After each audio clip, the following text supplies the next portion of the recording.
Wilmington School Committee. All of our members, are in attendance with the exception of Dr. Bryson, who will be a little bit late, joining us shortly. First item on our agenda, please join us for the Pledge of Allegiance. I pledge allegiance to the flag of the United States of America and to the republic for which it stands, one nation, under God, indivisible, with liberty and justice for all.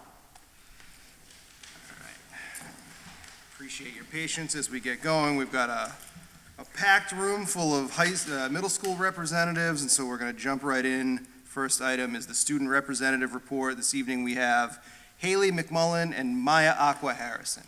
Whenever you guys are ready, come on up to the table and join us. Thank you for being here.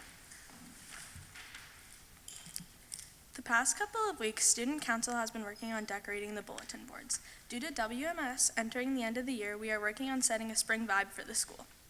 For Art Club, to add spring vibes, Miss Gill and her Art Club have been working on completing gigantic flower sculptures made out of tissue paper and have completed working on their stained glass project.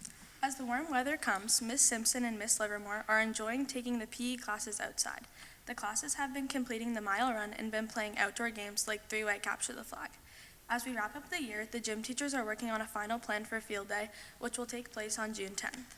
This week has been a wild ride for Miss Printeville. Each grade level is having a chorus concert. Grades 4th through 7th and grades 8th through 12th place this week. The 7th grade theater class has also been preparing a school-wide performance that will take place at the end of May.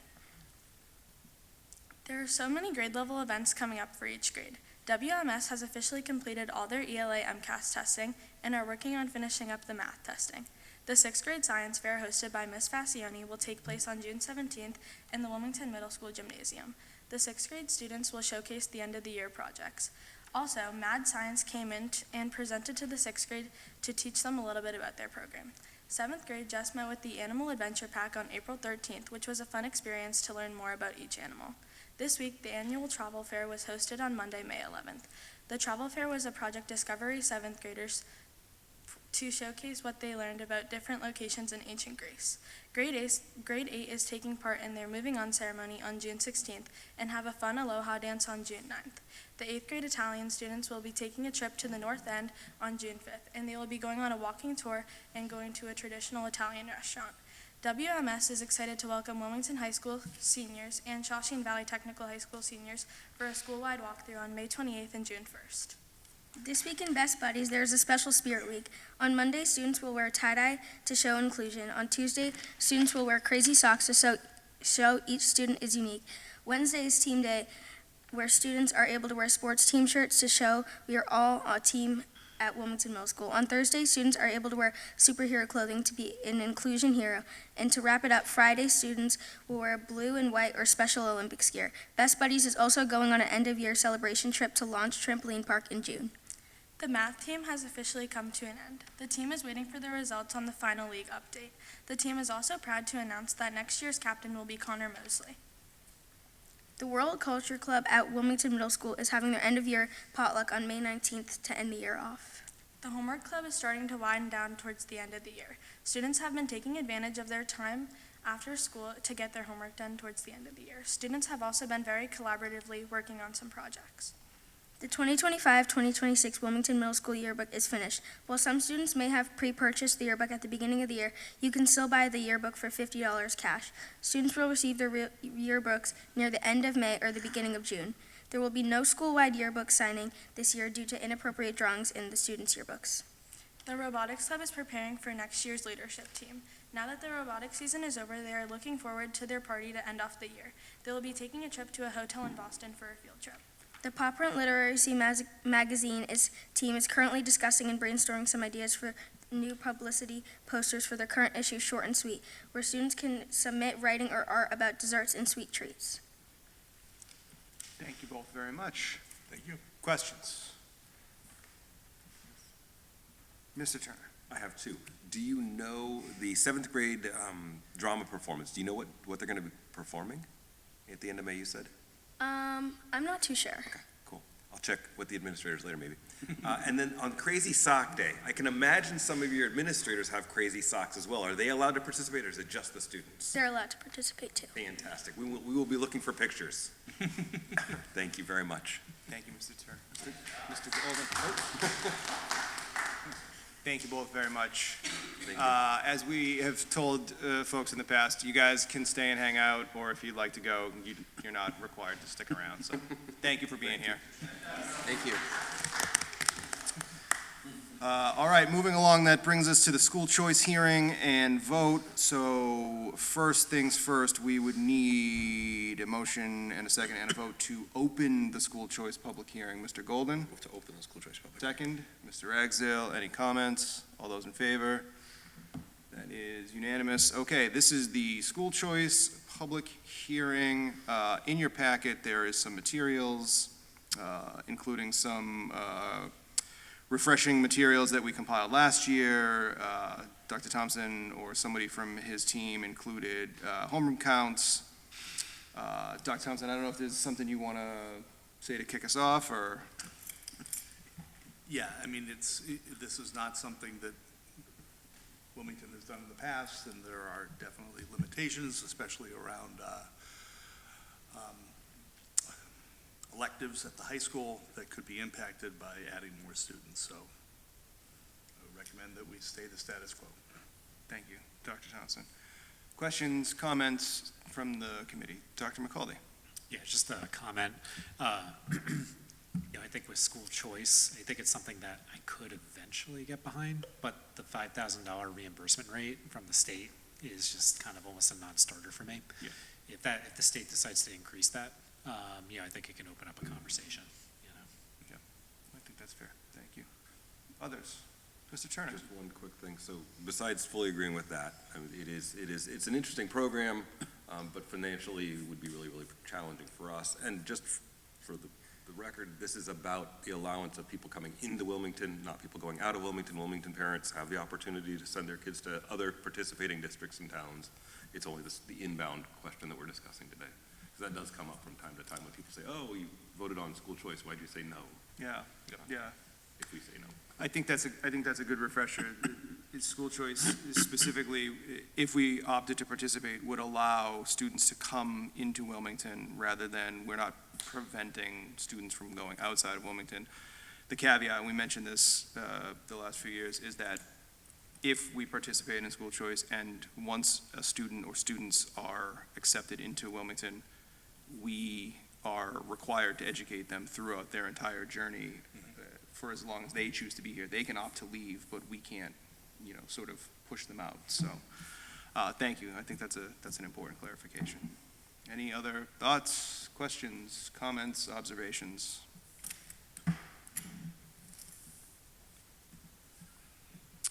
Okay, so then we have two steps. We would need to, actually, before we do that, because this is a public hearing, there is a public comment portion of this meeting.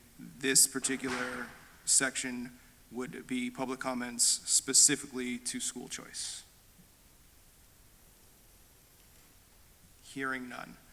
Okay, we would need two motions. One would be a motion and a vote to close the public hearing, and then a motion and a vote on whether or not we want to participate in school choice. Mr. Golden? I move to close the public hearing. Thank you, Mr. Golden. Mr. Ragsdale will second. All those in favor?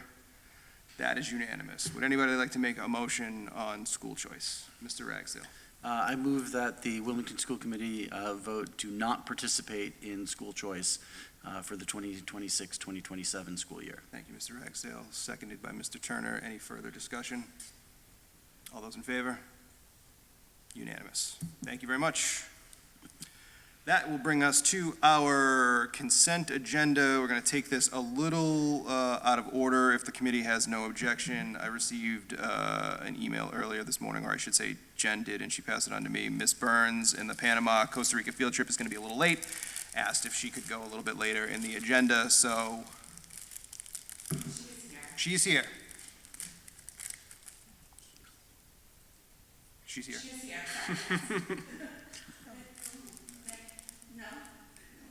No, sorry.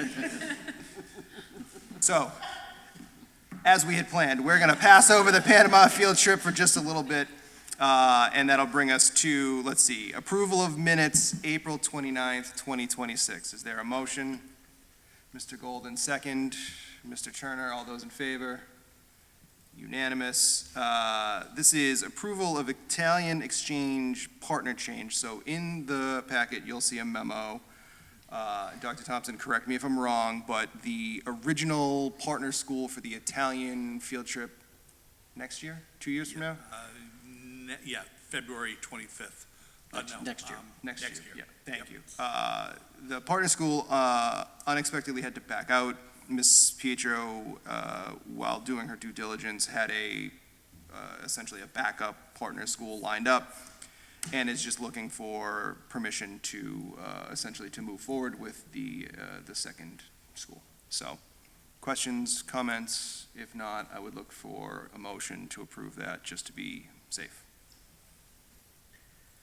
Mr. Turner. Second. Mr. Ragsdale. All those in favor? All right, we can let Ms. Pietro know that that is all set. Thank you. We have second read of policies, approval, ADF, IMB, and IMG, and policies for removal, ILBA and IMA. Is there a motion? Mr. Ragsdale, second. Mr. Golden, all those in favor? Okay, that is unanimous.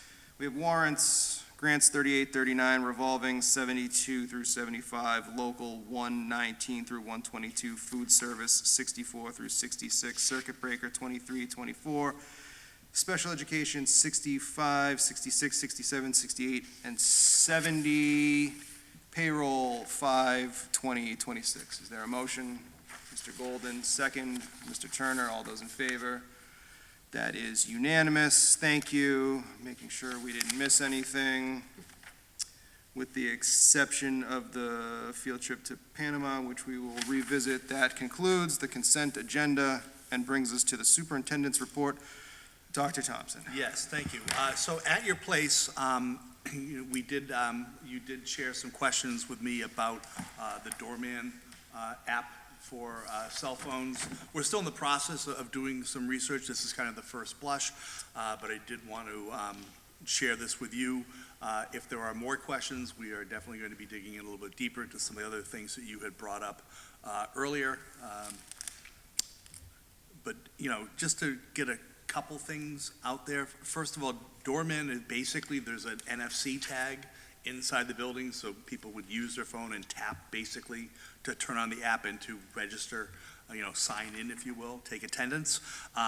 We are part of the Student Data Privacy Consortium. This is an app that works with student phones and such. It is not a phone, and I'm not going to read the entire piece to you. It's not active all the time. It's only active when you come in and use that NFC during the school day. You tap it on the way out, or there's a code to put in on the way out to turn it off. It does not track any data or anything else from the phone. We've got a little bit more to look into that. The advantage, so the other option, and I know people are starting to say that they don't think phones should be turned off. That is going to be state law. They're in the process of finalizing that. It's a bell-to-bell where phones are not allowed to be on and used in school. So basically, you're looking at, several options. One is you don't allow kids to bring phones to school, which would be problematic for before and after school. The other is the pouches, which can be cumbersome. And if there is a situation, it's very difficult to open 900 pouches on a regular basis. And the other is there are apps. Doorman is the first one. There's another one that is coming out as well. It looks like that will be an option. If there was some sort of emergency that happened and we needed to put kids' phones on in the middle of the day, you could do that from a computer through the dashboard.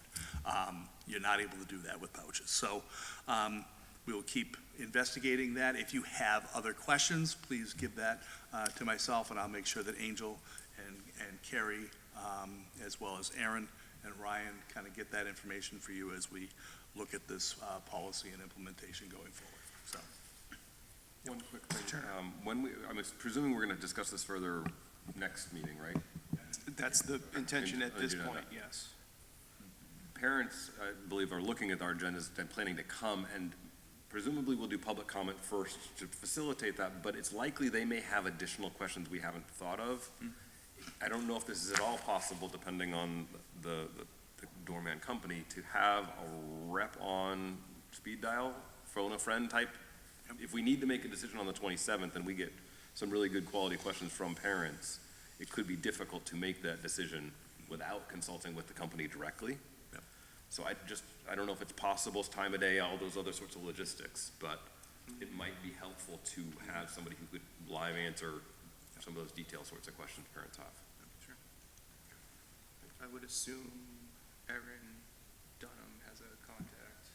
Yeah. We could Yeah. at least explore the opportunity. I know we don't always put something on the agenda and take the vote that meeting. It could potentially, but that said, we are getting towards the end of the year. We can't continue to push things back, so the intention would be to have it on the agenda for the next meeting, potentially to take a vote, but there would be still some time, but we can certainly explore that option. Thank you. Sorry, back to you, Dr. Thompson. Or, I'm sorry, Dr. McCall, did you have a question on Yeah. doorman specifically? Yeah. Question. Yeah, I was just wondering if this will be posted online in the packet for this week's meeting, because I think it has some good information that people in the community can benefit from.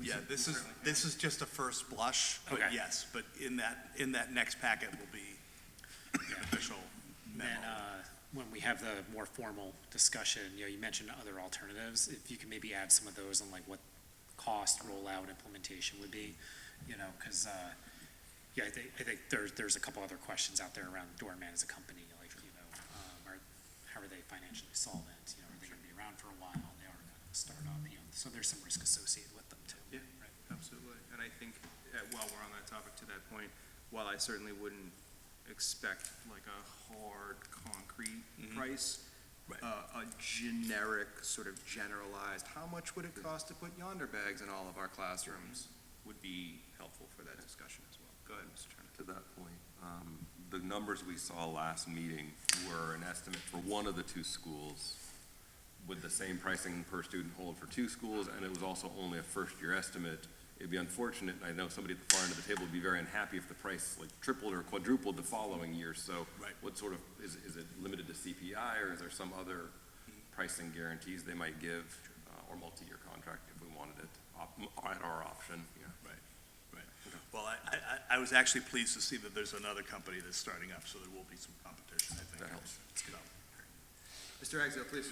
I'd like to add that I think it's a good way to think about this is a solution that we're looking at piloting. And I really think that that's the way to think about this, that it's relatively new. It would obviously be completely new to us. And it's not a major investment in infrastructure or a major financial investment to begin with. It's not as though, we go down this road and it's really hard to claw our way back. I think we find that if this solution doesn't work for us, then I don't think we'll be in any worse position really to pursue what the alternatives are. Yeah, sure. Thank you, Mr. Axel. Yeah, you aren't buying, 2,000 pouches and all of a sudden you have 2,000 pouches, so. Very good. Okay, anything else on doorman? Okay, anything else in the superintendent's report? That is it, except that I did manage to get to the tennis match for a little bit and the baseball game for a little bit, so that was exciting. So the weather finally cooperated and my schedule combined together so I could go actually enjoy watching kids. Could have been a little sunnier, could have used sunscreen, but other than that, it was okay. Okay, concluding the superintendent's report brings us to public comment. We did receive, I wanted to say one or two public comments in advance of the meeting. So thank you to those folks who submitted public comment in advance. Certainly, at this time, anybody who would like to make public comment is welcome to do so. Good evening. Hi, yeah, okay, hi. Is it time now, or? Name and address for the record, if you would, and I ask that you keep your comments to 3 minutes. Please. Correct, yep. It's, sorry, gotta raise this up. You're good. Yep, Kevin Moran, 1 Hilltop Road. So I just want to start by thanking Nicholas Golden for being a great school committee member. I know he does a lot, and for taking input from the public. I think it's very important that he's very open to that, and I really do appreciate that. So thank you, Nick, for doing that. With regards to the general setup, for I guess how these meetings are constructed and the public comment, I do find it is difficult for the public, given just the 3-minute constraint, to have much input in the meetings. And so I think it would be valuable to have other mechanisms to have additional input or means for the general public to voice their concerns related to school policies or issues as such. I was thinking, for example, something like an open office hours type of arrangement could be useful. Something like, say, every 2 weeks, where one school committee member from, let's say, 7 to 8 p.m. on Tuesdays, is available for if the public want to give them a call. I've been told by, Dr. Thompson and the school committee members basically to just get in touch and give them a call, but I can never find anybody's, contact information, basically. And it's hard to, I think, get a response through email, typically, from the school committee members, I've found. So it'd be nice to have either personal email or personal cell phone or work number that we could utilize. And that's just a proposal in order to get, more in touch with the school committee, especially for issues that, impact the district. I think that there's other things that are on the agenda that are, important, but I think there's other things that I think, parents and, people that are within the district, the community, that would like to have a more broad discussion. I've also asked for kind of an open forum style meeting, and I think I was hit with some resistance trying to do so. I'm not sure why there would be resistance, but I think it would be just nice to have some sort of, more collaborative, open kind of discussion. It does seem like a little bit of an echo chamber when just the school committee is going back and forth, and it's the same people on the subcommittees, it's the same people who are in pause, it's the same people involved. So it'd just be nice to have another, fresh input and perspective, I think, from the rest of the community. And so I'm looking forward to hearing more about how those changes will be implemented, possibly in this meeting and in future meetings as well. So thank you. Thank you, Mr. Moran. I would say, just briefly, generally don't respond to public comments, but a couple of things I want to make note. We are, later in this meeting, going to have at least an introductory discussion around public comments, just sort of the way public comments are set up. We have had several conversations lately about, or through our outreach subcommittee, which is intended to hopefully do some of the things that you're talking about, open office hours, community forums, things like that. So while I would say probably hasn't been great up to this point, some of these things are in the works already, and so hopefully you and other parents who are interested will stay in touch, and we can continue to improve. So, but thank you for the comment, I appreciate it. Other public comments? Okay, hearing none, we will close the public comment period. Going back to the consent agenda real quick, Ms. Burns, is Ms. Burns here? Welcome, thank you for joining us. Whenever you're ready, come on up. Okay. Please. Not sure what the new format is in this We are not venue. sure either. Okay. All right, well, And thanks. so you are going to Panama and Costa Rica. That is correct, yes. So that is our next trip in, oh, thank you so much. Thank you. And I'm just realizing that it should say 2028, not 2027, so I apologize for that. Next year, my husband wants us to do a family trip, so I'm taking a break next year to do that, but I want to return, I know. It would just be a large family trip. Right. So this will be in 2028 over April vacation, and we have just gotten back from Spain. I helped chaperone a trip with Teresa Pietro for our Spanish students who did an exchange. My name's Megan Burns, and I've been teaching in Wilmington since 2008. I've been teaching for 22 years. And this will be the third trip that I've run in the last couple of years. My friend and colleague Julie Kim and I have run trips to Galapagos and Machu Picchu as well. And I think this is stuck. on this slide. I apologize, you don't need to see my, oh, point it towards the computer. Okay. Well, in any event, we can keep it on this slide. It's lovely. So our, oh, there we go. Okay, so there's Julie, and she is chaperoning the trip with me. She just got back to an Oceans to Orbits STEM trip where the students went down to NASA. They did some amazing things, including watching the space shuttle launch, the most recent one, which was incredible. Okay, there we go. And that's from our Machu Picchu and Galapagos trips that we ran in February 2024 and April of 2025.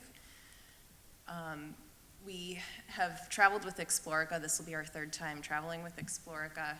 I think they're a great company because they put us in a great location. They give us a guide who is local to the area, and they're very knowledgeable. They've been, traveling or giving tours for over 20 years. We've been really happy with both the tours that we've done previously, so we're sticking with them. And there are tremendous benefits to educational travel as well.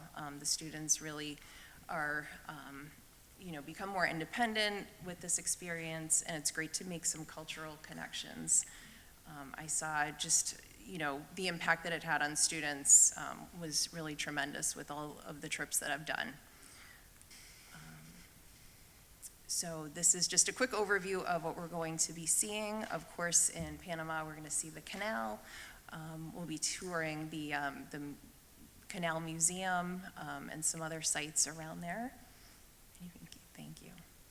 And let's see, I'm so sorry. The state or national park that we'll visit, brings in some more biology to the trip. It's not just for Spanish students, but we're including more of a science aspect as well. We'll get to see a sloth rescue center, which I think everybody will be very excited about, because who doesn't love sloths? And then we'll be traveling to Costa Rica, and we'll get to tour or take a hike near a volcano. We'll get to do some kayaking and also experience the culture with some folklore and get to visit with some locals. So the tour, the cost is going to be $3,864, and that includes pretty much everything, all the meals, airfare, transportation.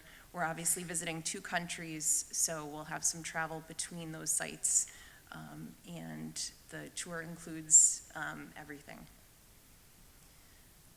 And the tour director as well. In each of the sites, we'll have a local guide. And these are more for students, just making sure that they have everything that they need, like a passport.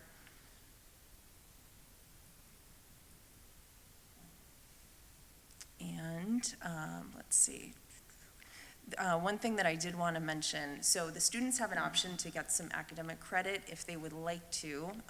There is some sort of an assignment that they would be given during or after the tour. So that is something to consider if they would like the high school credit that is available to them. So they have to just complete everything within 3 months of the tour.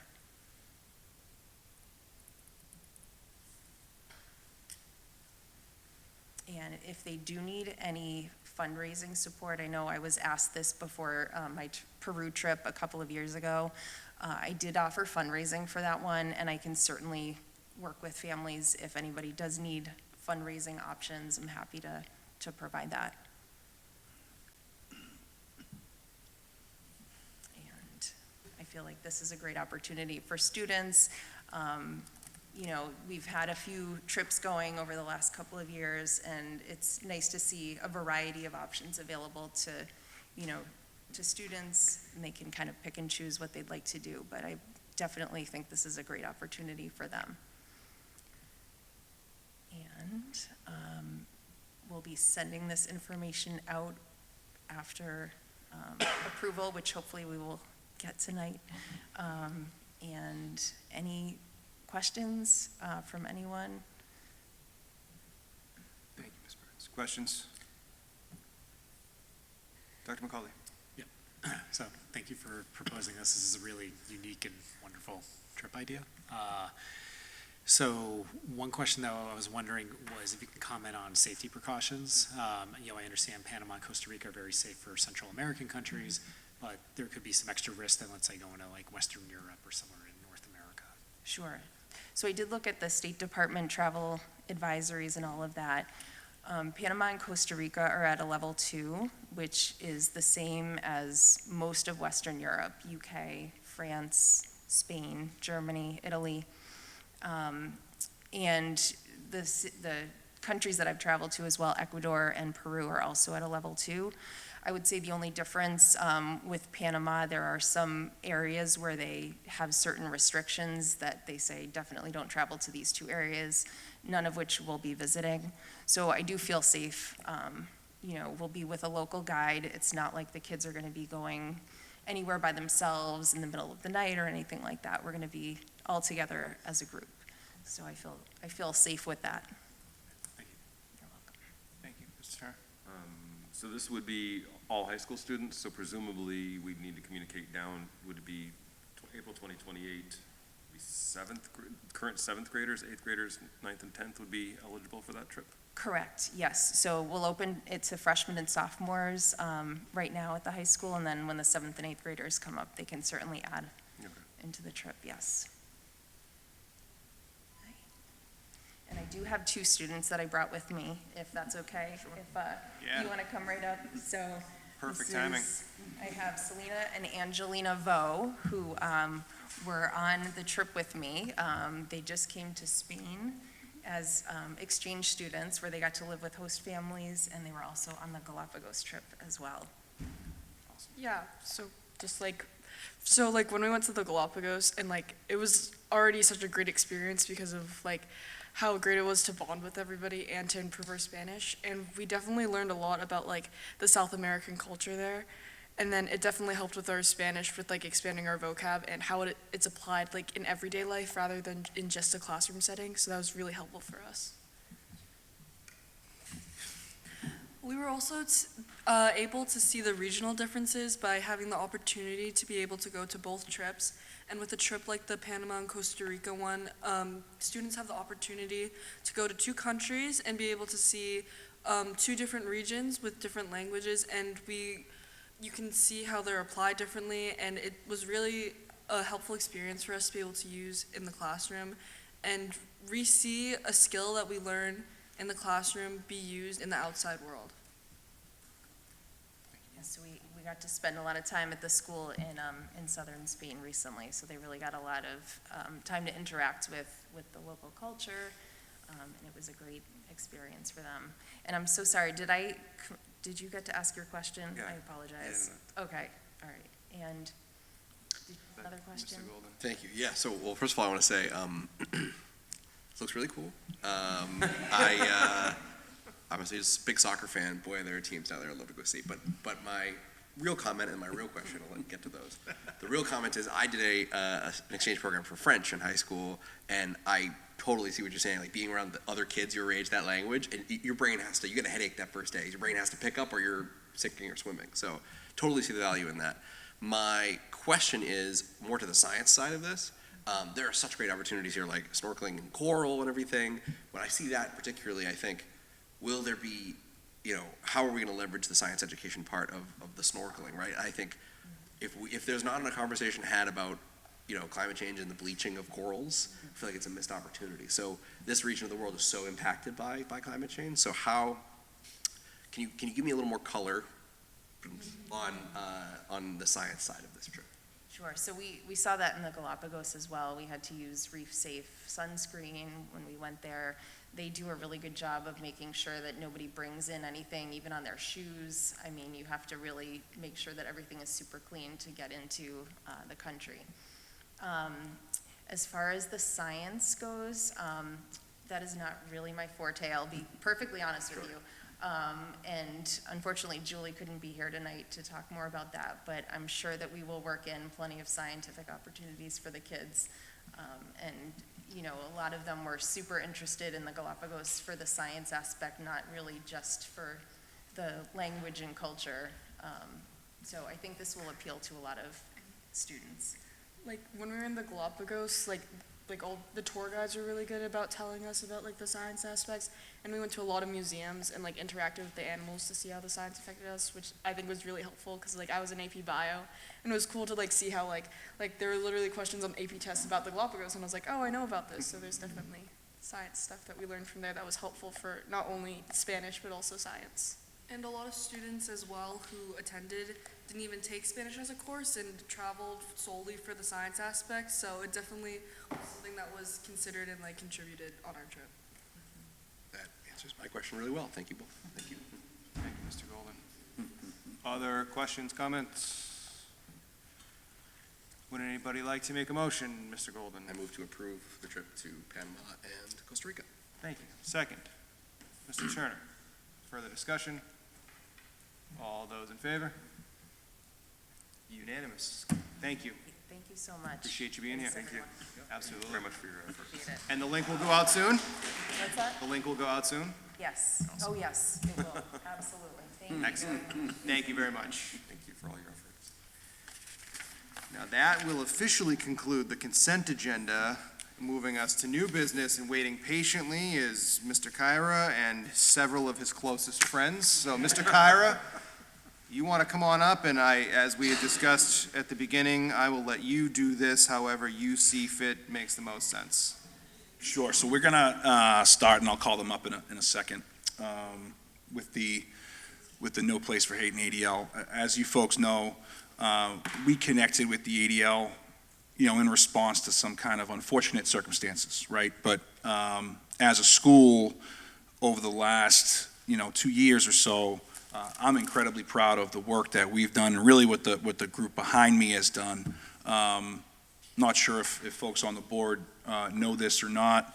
ADL New England recently ran an event where they had invited Daniel Faircloth and I to receive an educational leadership award. Again, for the region of New England for the work that we've done in this school.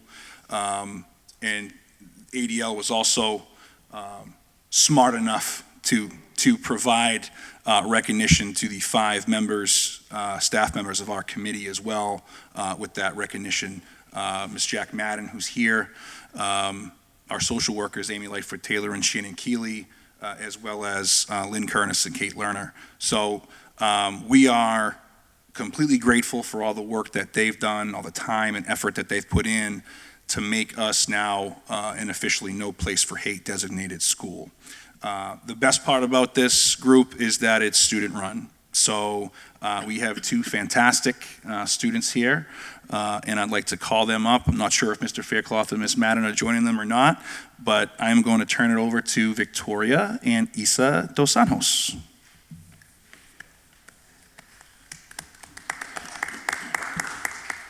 And as they start, Mr. Kyra, Mr. Faircloth, congratulations to you and the team. That's a great recognition. So, well done. Good evening. Good evening. So this is the No Place for Hate presentation. If we could switch this one. Yeah. Oh. Can you go a slide forward? We seem to be. No Place for Hate is a school-wide student-driven program that is designed to help improve our school culture by improving inclusion and allyship and by addressing bias and bullying. I think what Isabella's trying to say here is that No Place for Hate is basically where we try to make WMS the best place it can be and try our best to have the school align with not only the No Place for Hate values, but also the circle values. I would really appreciate if we could have the school committee members take part in the pledge and help us reach our goal. So if anyone wants to start us off by saying the pledge. Just say one at a time. Yeah. Oh, why don't we do it all together? Oh, that works too. Is that better? Yeah. All right. Why don't you kick us off, Mr. Golden? We'll follow your lead. Okay. I will seek to gain understanding of those who are different from myself. I will speak out against prejudice and discrimination. I will reach out to support those who are targets of hate. I will promote respect for people and help foster a prejudice-free school. I believe that no person can make a difference. No person can be an innocent bystander when it comes to opposing hate. I recognize that respecting individual dignity and promoting intergroup harmony are the responsibilities of all students. Thank you so much. That's great. Oh. Oh, no. Okay. This year, our pledge activity was having all grades write positive affirmations on sticky notes and then making a huge poster with these sticky notes surrounding the No Place for Hate pledge to be displayed for the school to see. We got lots of positive feedback and saw students join together to talk about these positive affirmations, and we even saw some people write positive affirmations about each other. We had 714 affirmations written. The impact on the student body of No Place for Hate, I believe it's been really positive. For example, like how No Place for Hate has impacted me from the start of the year till now, I feel like I've gotten more understanding of other students. I've become more collaborative with other students. And I've even found myself, like, if I see anybody being disincluded, I'll talk to them. And I've made much more friends this year because of my understanding for bias, bullying, and all types of things to join community. As for other students, ever since we did the No Place for Hate pledge activity, I've seen students talk about No Place for Hate, ask me, hey, how does No Place for Hate impact, how does No Place for Hate work? What is No Place for Hate exactly? And they've even wanted to join it. Do you want to share the impact that it's having? No Place for Hate, for me, I've always been really open about the fact that I'm in No Place for Hate. I'm really oh my gosh, I'm so sorry, proud to be part of No Place for Hate. The values are something I really align with, and since I've joined, I've realized how things can indirectly and directly affect others, and I've become more including and tried to make WMS the best place it could be. I'm also part of the Student Council Union. I was here a couple months ago, and the reason I'm in both of these clubs is so I can advocate for others, so I can make Wilmington the best place it could be, because it really is an amazing town, but every place has place for improvement, and No Place for Hate has definitely contributed to that. Wilmington Middle School is only in its second year of being a No Place for Hate school. Within these 2 years, we as a group have already made impacts to the other WMS clubs. Wilmington Middle School is special in the way that we have so many ways students can get involved, with after-school activities like jazz band, robotics, paw print, lit magazine, and so much more. Clubs reported that they have tried to make everyone included in their clubs and implement No Place for Hate values. Clubs like GSA and Drama are especially aligned with it, including every type of person, regardless of how they are. Clubs like Art Club make different types of people come together as a united group. Student Council and No Place for Hate are hand in hand in making the change within the school for the better of the student body. No Place for Hate is slowly but surely making the positive impact we need to make. But you know what they say, slow and steady wins the race. We would now appreciate any questions if you have any. Thank you very much. We also have a more updated slideshow that has actual statements from around the student body and from representatives of the different Wilmington Middle School clubs, speaking directly to how they implement the values, not only the circle values, but the No Place for Hate values. And I will email those to you right after. Yeah, please do. Thank you. Questions, comments? Mr. Turner. So first of all, thank you for all of your effort and your passion for this topic. It's fantastic. I really, really appreciate it. One thing that I do like is it's in the second year and it's growing at the middle school, and I hope it continues to grow. Are you both 8th graders? I'm in 8th grade and Isabella's in 7th grade. Okay. So part of what I'm hoping also is that as it continues to grow at the middle school, it can graduate or have a moving up ceremony at the high schools too as well. I know it's a different school and it's got its own culture as well, but this type of program is pretty fantastic, and so it's gotten a really good start at the middle school, and I feel as the second year there, this will be the second year of students getting to the high school, having gone through it at the middle school, so I think there's a lot of opportunity there as well. I look forward to that, hopefully. Thank you both very much. Thank you, Mr. Terra. It's a great point. I actually wrote the same thing down. Other questions, comments?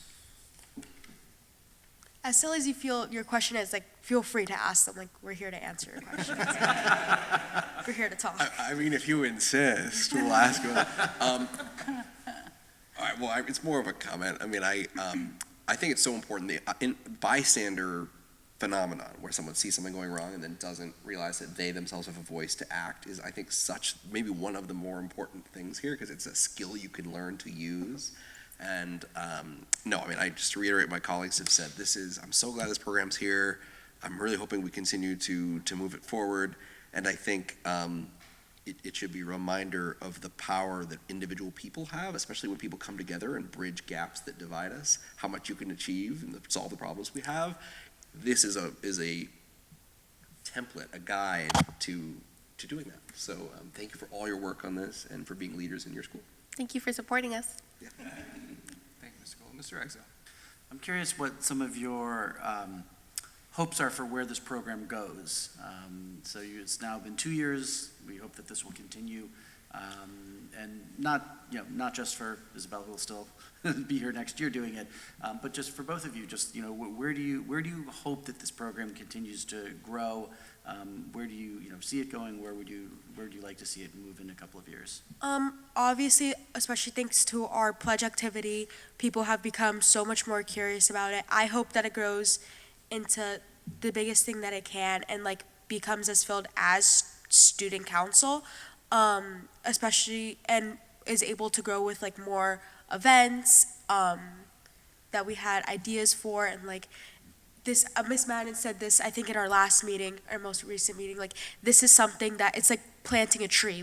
It's something that, unfortunately, I can't see the result of, but I know I was a part of it, and it's, for future generations, it's gonna be so much more impactful in the future.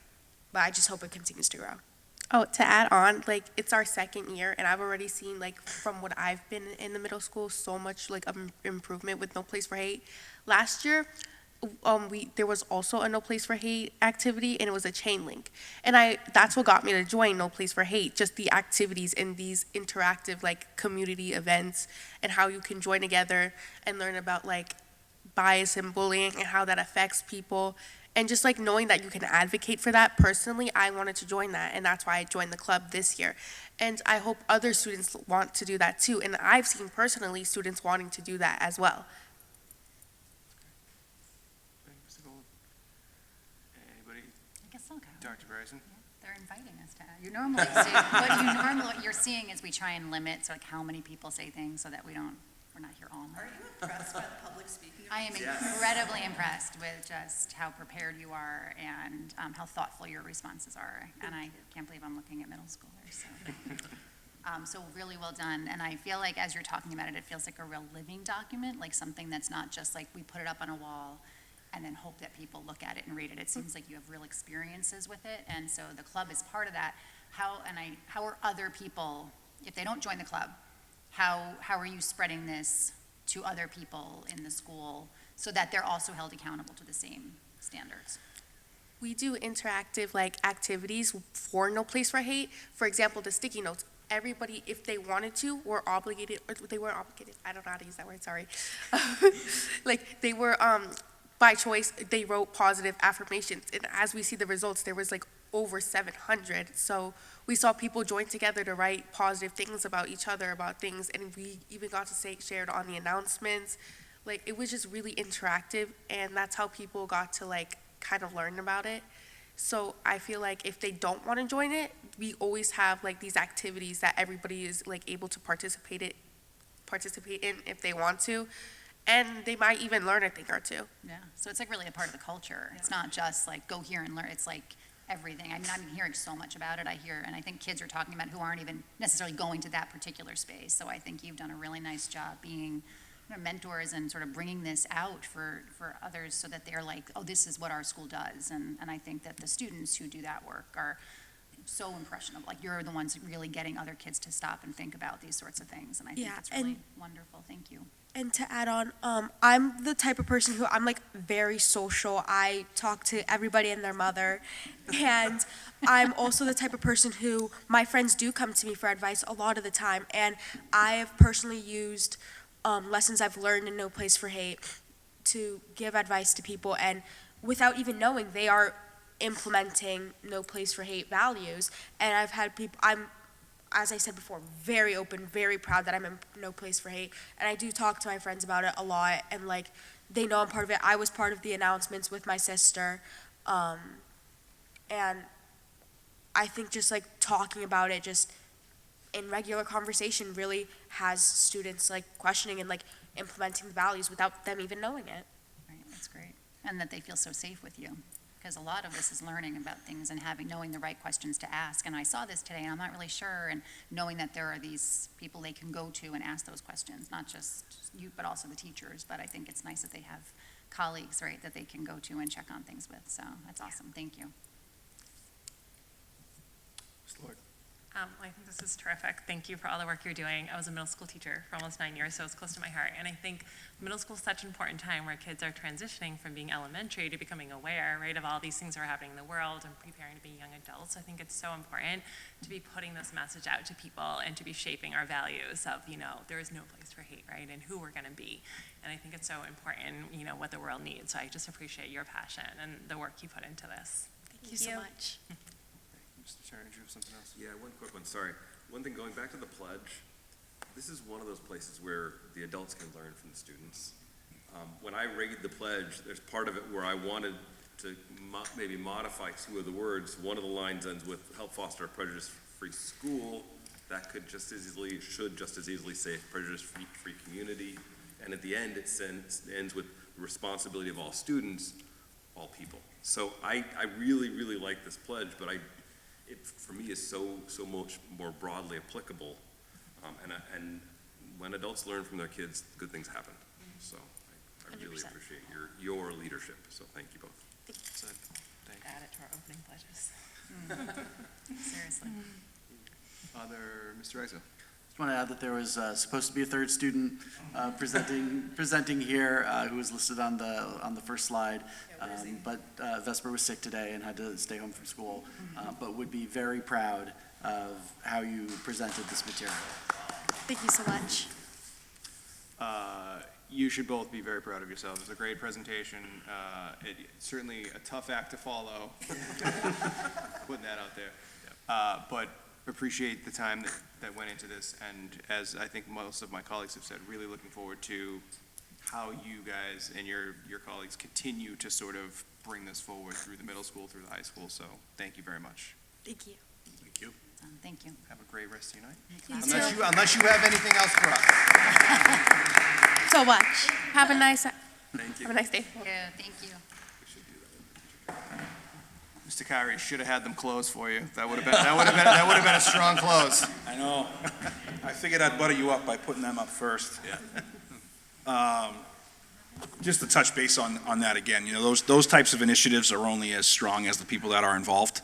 And, we've had 4 or 5 incredibly committed staff members. I wish Daniel came up here because he certainly deserves a lot of the credit too, for really taking the lead. A lot of stuff behind the scenes, communication with, our contacts, Sarissa and Samantha at ADL. But those 2 kids make it easy for the principal to be proud of the student community. So, without further ado, we have our, is anybody joining me up here for the schedule? Come on.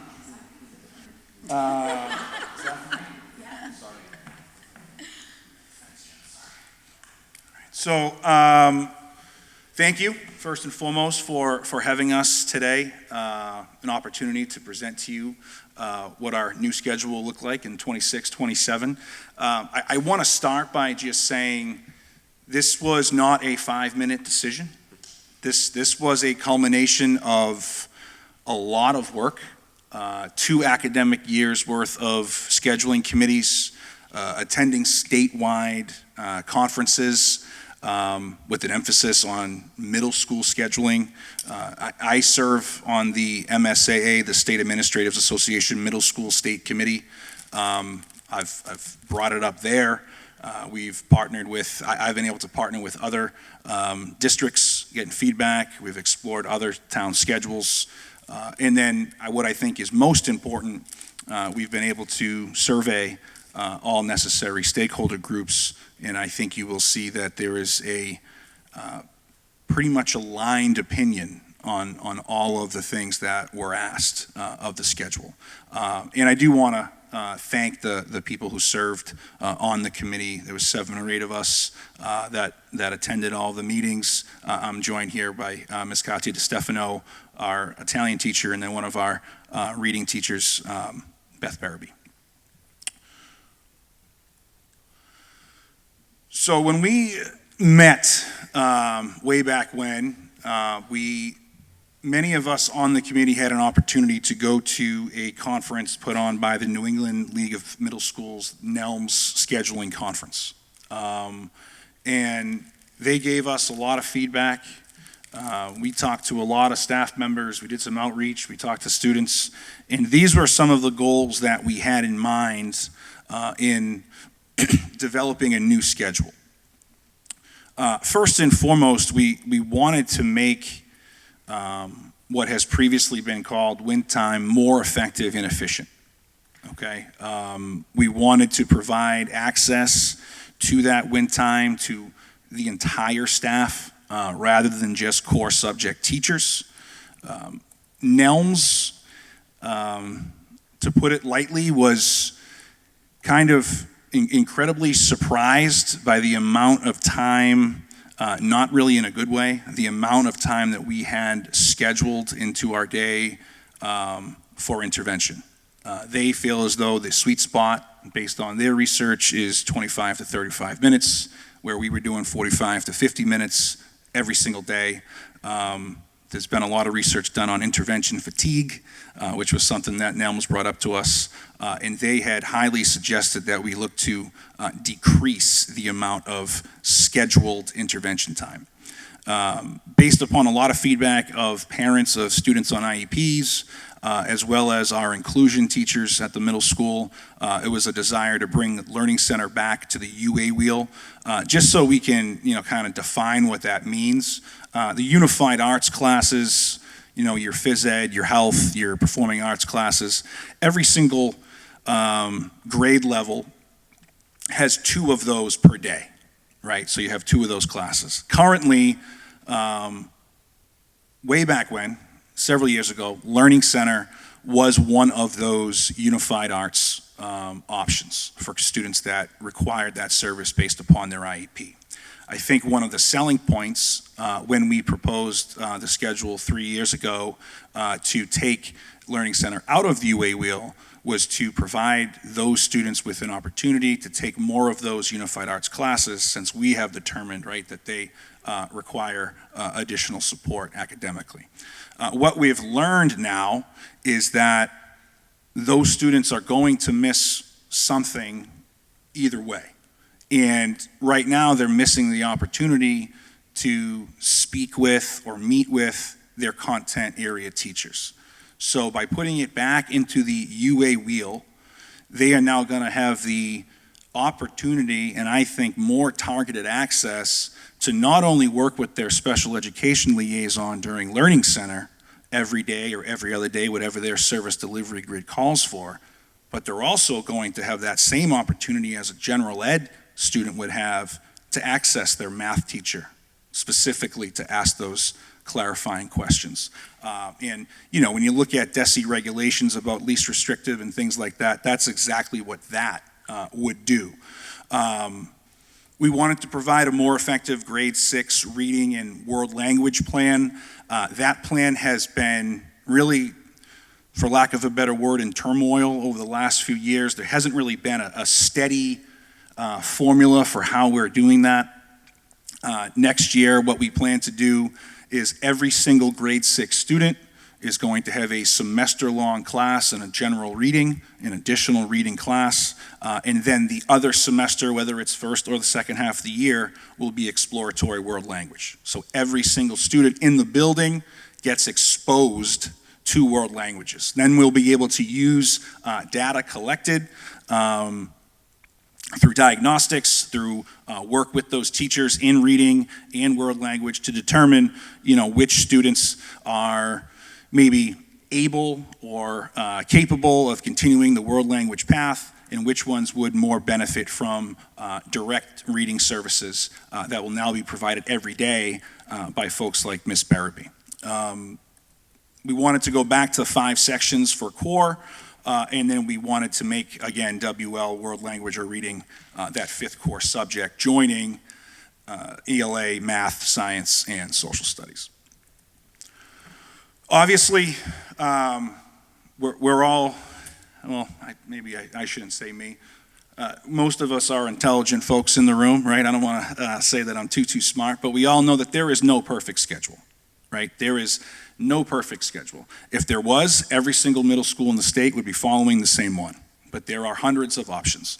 And every single school, every single district deals with different types of constraints. We have several here that are common across the state. We have some that are more particular to Wilmington, and then some that are more particular to us as a school.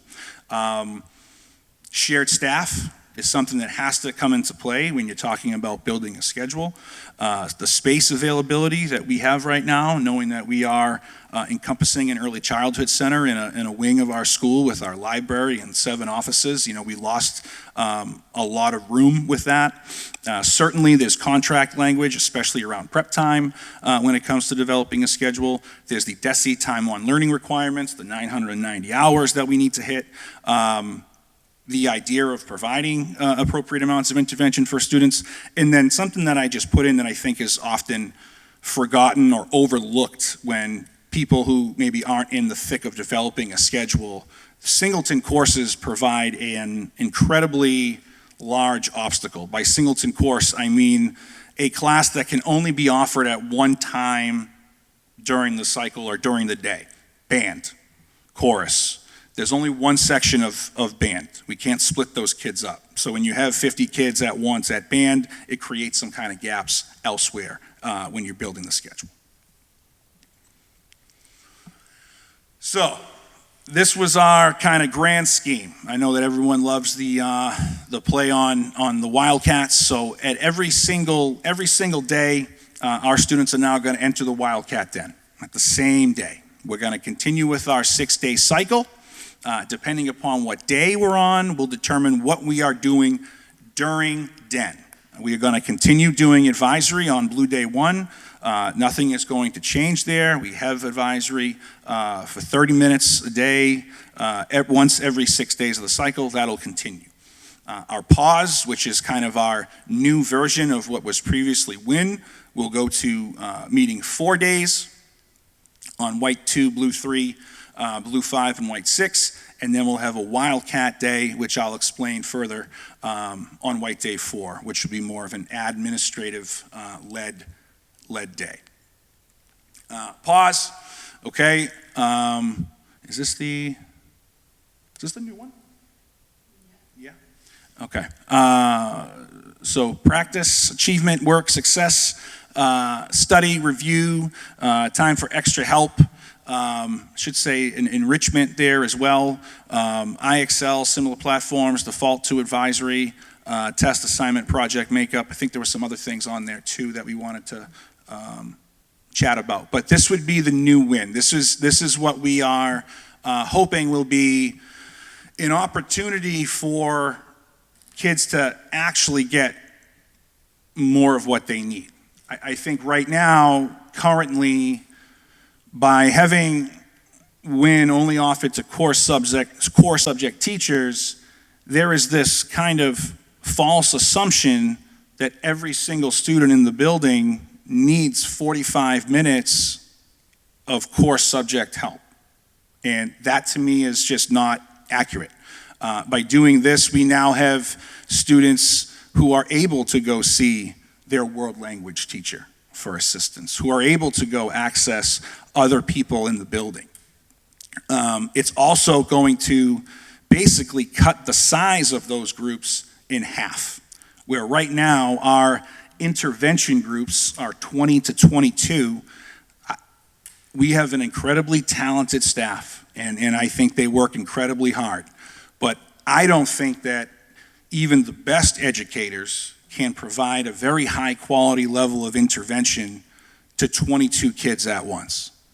It's much more manageable, in my opinion, to provide that structure to 10 to 12, sometimes closer to 8 to 10, depending upon grade size enrollment. Yeah, this is the Wildcat slide, the one I shared? I reshared it? No? I put this, Okay. Okay, so we wanted to talk about the Wildcat day 2. So that's going to be on day 4. That's going to be an administrative, meaning Daniel, Craig, and I are going to plan that out for the year.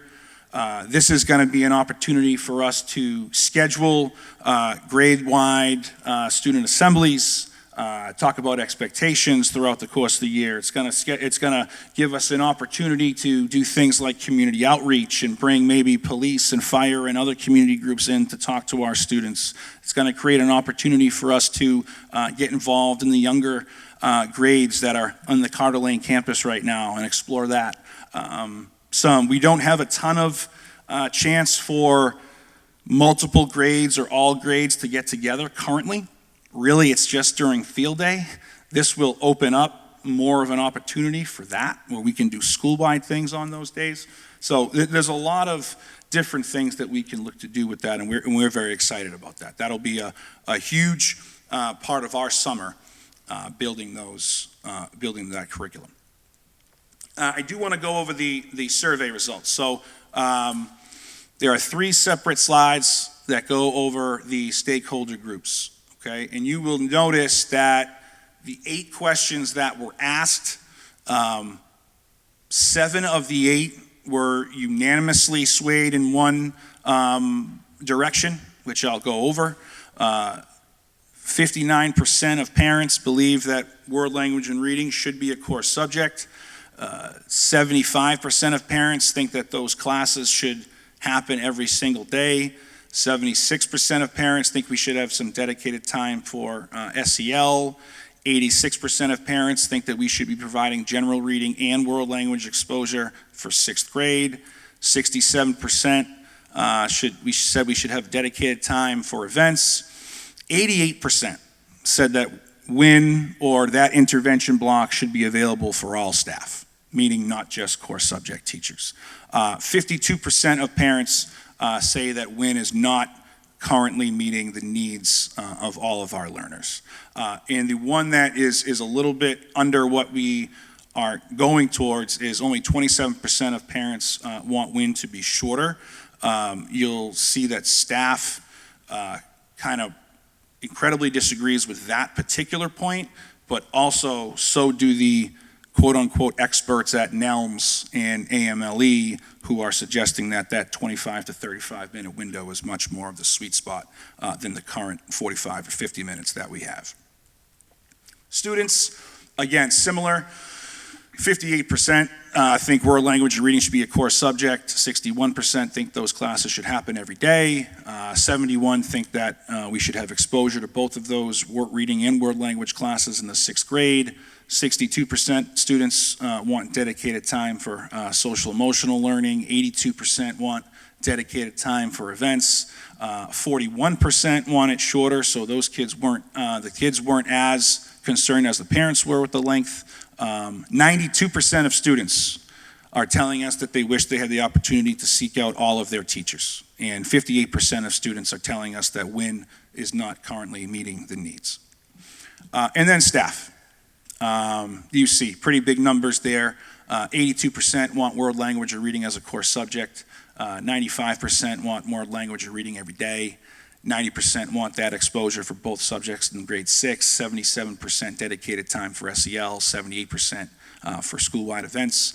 87% think that we're better off having a shorter win. 97.3% of our staff think it would be appropriate to have all staff members available, and 93.3% of our staff say that win is not currently meeting the needs of our kids. So here's the schedule. One other bonus that this schedule provides is that currently, and this is just kind of a little bonus, but it helps out folks like our custodians and our cafeteria staff. I think we're one community, right, trying to help everybody. Currently, right now, our Blue Day 1 schedule is completely different time-wise than the other 5 days in the cycle. Now we have the same exact time schedule every single day. What we do with that time is going to be dependent upon what day of the cycle it is for Den, but the actual times will not change. So you still have now grade 6, 1, 2, 4, 5, and 7 are the core subjects. That 5th core, again, it will be a semester of general reading or a semester of exploratory world language. They will still have 2 UAs, and then they will enter the Den with the rest of the school from 9:42 to 10:12 every day. Similar schedule, right, for 7th grade and 8th grade with different times of the day for their unified arts classes, and the 5th core subject in 7th and 8th will be either reading or world language, which would be a data-based decision. We are still figuring out some things, right? I'm sure everyone can imagine that there are going to be kinks, whenever you try to change something. By fluidity logistics, what I mean is we're still going to have to try to figure out the modem that we're going to use to determine how kids are going to know where they're going during the pause block. So for example, at the high school, they use MyFlex Learning, which is kind of an extension of Aspen, so to speak. We're exploring that option. I'm under the belief that admin should have a little bit more control at the middle school level of determining where the kids need to go.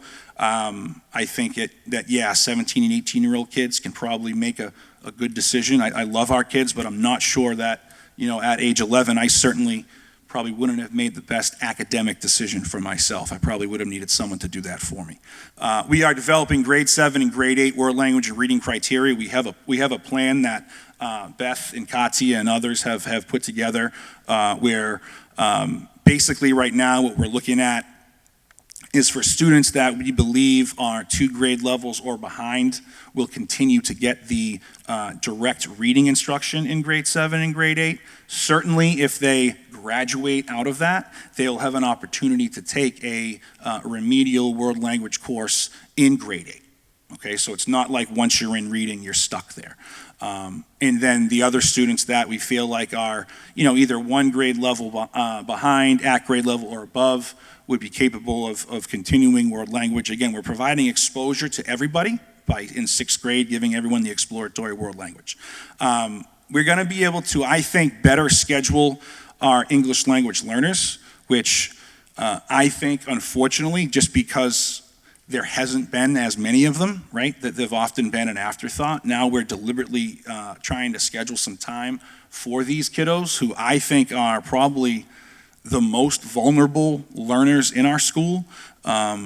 Depending upon the other types of services that they need, their 5th core subject could be their EL instruction by Miss Billings or one of her colleagues. Because Learning Center students are now going back to taking Learning Center in that UA wheel that I discussed, we are going to come up with a way through Aspen to prioritize what UAs those kids get to have so that they're not feeling like they're being penalized for having that IEP. And then finally, something that has kind of come out, not specifically related to the schedule per se, but something that I have as a goal is I found something that we've lacked as a school for many years now is kind of a menu or a lineup of what our parents can expect their kids to have when they come through 6th grade. I want to be able to develop a more directed program of studies so that when their kids come up from grade 5, I'm able to say, your child is going to get 3 semesters of X and 2 semesters of Y, and we're working on developing that because I think that's going to be incredibly helpful. So certainly, I imagine there are some questions. I think that what we are looking to do is create more quality over quantity.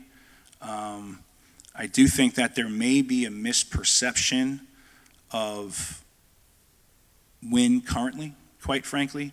But I'll be happy to answer any questions. I know that Katya and Beth are here as well. They can chime in and certainly speak to the language acquisition piece, which we are kind of reformatting to. But on the last thing, I know that this school committee, and members of this committee, I know how much you enjoy going through the steps and taking and doing your due diligence and having stakeholders surveyed and putting together committees to do the work. This is a product of exactly that. So I just want to make sure that that is incredibly clear. This is not a top-down Mr. Kyra principle decision. This is what all of our stakeholders, as you see by that data, have overwhelmingly asked for. I have the sign of approval from Kelly Alessandro, our current team chair, who was recently appointed, happy for her, sad for us, but recently appointed as the Assistant Director of Special Ed. I've had some cursory conversations with Matt Posca. He is very much aware of what we're planning to do. So just want to make sure that folks understand that this is what the Wilmington Middle School community wants. But with that, I will take any questions. Thank you, Mr. Kyra. Yep. Who would like to start? Mr. Turner, Dr. McCauley. First of all, thank you very much. I appreciate all of the depth of this. And part of what I appreciate about this was, being where we were with Win, part of it is you implement something, you work on it, you review it, and then you see if it's effective or not. So that was part of where I was coming to the next time you came through with the annual program review for the middle school. So, okay, how's Win going? What changes are we looking for to improve or adjust? And so I take this as that you guys have already done that work, and so that I really appreciate. And if Win isn't what's needed, then clearly it's time for I appreciate you saying that. You know, I think at the time, we were lacking, right? And we rightfully added the Win block. And I think over the last 3 years, we have learned, especially for the folks that are living it day in, day out, we have learned that there are potentially more effective ways to implement it, right? But intervention's necessary, but I think we need to kind of rebrand how we're doing it. So then to that point, there's three different things, and I'll go with all of them so you can reply however you want to with that. So with the pieces of the den that are about pause, and good naming choices for sure. Part of the Win concept was that tied to the MTSS reviews, every X number of weeks a child could move. They spend the first few weeks doing, or 6 weeks or so, doing math because that's where they were deficient, but hey, they made great progress, so now we're gonna move to reading and then we're gonna move to that. Is that same sort of logic still gonna apply to the smaller groups now that you have of 10 or 11 students in pause? I think it honestly works out better, and I don't know if either of you guys want to speak to that, but now instead of committing kids to 4 weeks with their math teacher, I mean, this can be a daily switch. This can be daily flexibility, similar to how I believe the flex block works at the high school. You know, if there's a student that is typically successful in math, but all of a sudden they have a concept that they're just stuck on, they can go to their math teacher that day and ask for those clarifying questions and get that extra help. One other thing that I wish I mentioned is that by doing this, I think we've now created a more equitable opportunity to receive that extra help. Something that I hear from parents every year is that they wish we had a late bus. My kids can't stay after school because there's no late bus. There's no way for our kids to get home. You know, it's not like they're sophomores, juniors, seniors driving themselves. Now that extra help is embedded into the school day. So every single student, regardless of what their situation is at home, is on an even playing field. So I think that was a crucial point too. Absolutely. So as the reading teacher, for WIN, reading is different. They are with me for the whole year. So when they need help in another subject, they can't come because they're getting reading intervention with me, which immediately eliminates them from getting help with anybody else because we don't have the year-long reading class that we're changing to now. So I'm seeing kids every other day instead of every day.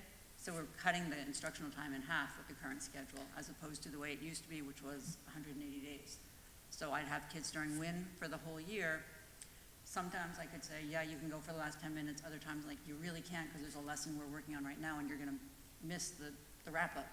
So that immediately creates a problem for kids that are low in reading, and reading impacts all your core subjects. So if they're struggling in reading, that's problematic because then they're also usually struggling in other classes as well. And so that was a constant struggle for better. And then the last one, I fully appreciate the piece on moving Learning Center back to the UA wheel. Part of the logic there was they were missing out on UA by doing that. And so there's a natural tension between that, and I can appreciate trying that, but I do worry about what they may miss out on with that model. And I know there's not a perfect solution, as you said, so. Sure, so I didn't include the results of that question in the slide because not everybody was asked it and not everybody answered it. But we asked only parents of students that have IEPs to see if they would be supportive of putting Learning Center back in the UA wheel, and it was overwhelmingly yes. In addition to that, our 9 inclusion teachers are all in agreement that they think it would be more beneficial as well. That, you know, the teachers that are pretty much providing Learning Center, certainly we have some of our sub-separate special ed teachers providing Learning Center too, but the inclusion teachers all wanted Learning Center back in the UA wheel. And then, sorry, one last one. Foreign language, which is one of the things that I struggled with when we went to the model 3 years ago, because when total number of days went down. Yeah. So for students who are not getting reading intervention, they would have, or everyone would get in 6th grade would get 1 semester of reading, 1 semester of world language exploration. In 7th and 8th grade, students who do not need reading intervention, would they get the full year? They would get a full year every day of a world language. And, you know, I can let Ms. DeStefano speak to that. I know that I've had conversations with Carlos Brown, the world language CTL. He's informed me that he's noticed a decline in preparedness in our students at the world language level, certainly not to a fault of our staff at the middle school, but when you cut the time in half, you are going to be half prepared. So I'm going to defer. Sure. So my name's Katia DeStefano. First, I just want to say thank you guys all so much for your commitment to our students.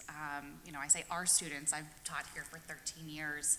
I don't live in Wilmington, but I'm a wildcat. And I am. But so I guess to give a little bit of background, yes, I am a world language teacher. I also have certification in ESL, and oftentimes, before I answer your question, is oftentimes in my experience prior to the last couple of years, oftentimes we were always looked at as reading or world language. But at the end of the day, our goal is the same. It's language acquisition. And it's not necessarily about what language it is that you're learning, right?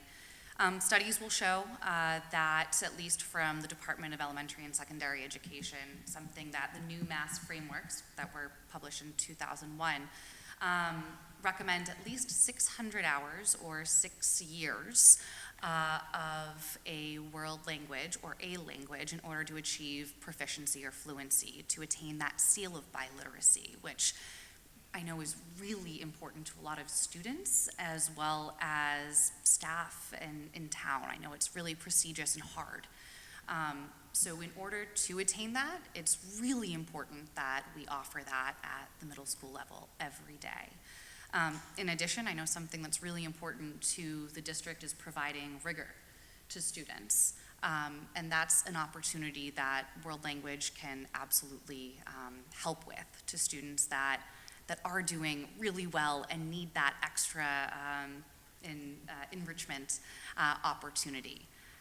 So I hope that I answered your question, not necessarily from just the world language perspective, but overall world language or language learning. Something Mr. Stefano said reminded me too, I don't think I mentioned it before. I think this new model is going to make it much easier for us to provide that enrichment to our students who are our quote-unquote high flyers, right? Where we'll be able to have those smaller groups. It's challenging to get everybody in a group of 22 when you only have an option of really 4 teachers you can go see, to make sure everybody is grouped by level or by what they need. Now, by making those groups half the size, we can have those high flyer groups work together. We can switch it up and have our high flyers work with our kids that could use a good model and really be deliberate about that planning, where I don't think right now we really have the flexibility to do that. I'm excited about the foreign language change. What would be awesome too, and pardon me for interrupting, is that an opportunity that this provides and offering it at the same time for the entire building is being able to have 8th grade students also perhaps work with 6th grade students as well. So it's not only grade level, but it can also be vertical, which is really nice, just as a building and contributes to culture. Dr. McCauley? Yeah, thank you. Very good presentation. I like seeing some changes to the wind block, so I think there were some good ideas there. A few questions. So you're talking about high flyers, or I would say kids that don't need the extra help. Yep. If I understand this correctly, it will kind of be maybe a study hall or something like that, where they'll be able to do homework and everything. So, that would be a probably tertiary option. We would rather use some resources that we have available to us. There are a lot of free resources out there that some of our staff has done PD on. I know that Mr. Stefano has done some WU classes on some things where there's free enrichment exercises that we can provide those kids. In addition to that, I know that the high school has a VHS, virtual high school license. We're going to look to see if we could get that. Obviously, there's a financial impact there, but we'll see what we can do. I've been in talks with some folks from groups like Ingenuity, which I don't know if anybody is familiar with, but they offer almost like self-paced courses for kids that, like you said, maybe don't need that extra help, but could use an extra push. I have one student that comes to my mind right now, a 7th grader who's testing mathematically at a 12th grade level. I wish that we were able to provide him that type of opportunity that, hopefully we get to a point where we're able to do that. So I certainly appreciate the question. Yeah, thanks. Then, just to follow on with the pause, I remember when I first joined the committee, there was the decision to have no PE for the full year, right? And then it moved to only a half year. I was wondering with this new schedule, could there be opportunity for some kind of movement break or outside time? Yes, so, Pause or yes, advisory? so, Going to be sitting. the Wildcat block, Yeah. the once a cycle, Yeah. could be an incredible opportunity for that. Again, I know that's just 30 minutes every 6 days. But that is something that we're going to explore. Every year, 6th graders write their persuasive essays, and I get several about how much they want recess back every single fall. So we constantly have that conversation. But again, with the time on learning piece, it can become a little bit tricky. But yes, that is an opportunity, for sure. Great. And then one last question was about the survey results. So thanks for doing that and doing your diligence. Just kind of want to understand a little bit more about, you had the shorter win. You had the staff overwhelmingly saying, yes, the shorter win, but then you also had parents and students saying no. What are your thoughts on that discrepancy? So, truthfully, I think that students and staff didn't want it shorter, because right now there is some dead air time in that existing wind block that kids are given some of that flexibility to get their homework done before coming home. Okay. So I think that is by and large why parents didn't want to see that time decrease and why students didn't want to see that time decrease. Again, staff, I think, believe that it would be more effective if it was shorter, and best practices based upon our conversations and research with NELMS and AMLE, for which we're both members of, they suggest it be shorter too. But that would be my guess as to why there is that discrepancy. Okay, thank you. Mr. Exum. First, when you said as part of your presentation, you said Daniel, Craig, and I have been working on curriculum for the Wildcat. I thought you were working with James Bond for a second. Yeah. And that would be awesome. That would be awesome. That would be awesome. Maybe look into making that a reality. Yeah. If possible. Seriously, it took me a second to parse that sentence. All right. I'll have to pause at my comma a little bit more next time. So I want to commend you all on the thoroughness and the depth of thinking and time and research that's been spent working on this. As you said, this is not something you just kind of like threw together last night. Hey, what if we propose a schedule change? Yeah. There's obviously been like a lot of work with the community and the faculty, external experts, as you said, surveying. So I really want to thank you for putting this kind of legwork in to bring us a really thoughtful proposal here. I was wondering if you can talk a little bit about how you see the increased focus on general reading interacting with ELA. So now students are taking as core classes, English language arts and general reading. How do we see those interacting or complementing each other? Do you want to take that one? Sure. Well, are you talking about 6th grade or 7th grade? Because 6th grade is gen ed, so the vision we had for the 6th grade class, and again, I won't be teaching the 6th grade class, but the vision that we had for that is going to be more teaching kids how to read a textbook, informational text, text structures, text features, and how to access a textbook, because they don't know. They come into middle school, and as middle school teachers, we make the assumption that they know how to use a textbook, that they understand how to use a subheading, how they use text features to find information. Things like taking a subheading, changing it into a question, that's your purpose for reading. Now you read the passage to answer that question, and those are the notes you're going to write down. They don't know how to do that. And it's not through any fault of the younger grades. They have their hands full teaching everything else. But we just assume they know how to use a textbook because they come to us as middle school teachers. And so that's a great opportunity for Julie, the 6th grade teacher, to spend that time teaching them that and using the textbooks the kids are actually using. So it applies to what they're doing in their subject areas. So that would be what we're thinking for 6th grade. Yeah.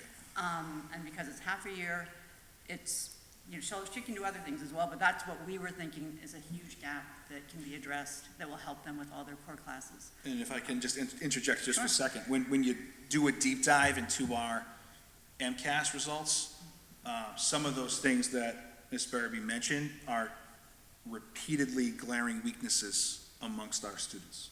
The reading informational text, finding author's purpose, things like that. So that is going to hopefully help build that up too. Because informational text is just completely different from narrative text. You don't read it the same way. You don't read a textbook cover to cover. You look for information. 7th and 8th grade is remedial. So these are the kids that have been targeted who are significantly below grade level, 2 to 3 or more grade levels below, which is why we need to see them every single day, because we need that constant reinforcement.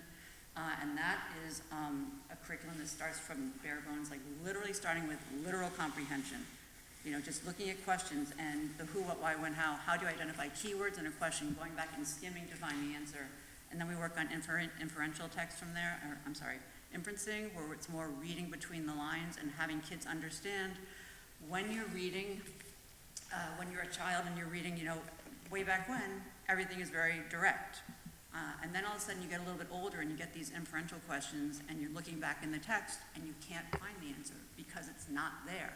It's not directly stated. You have clues that the author gives you, plus what you know already inside your head, but you have to figure it out. And a lot of kids aren't comfortable writing it down if it's not directly stated.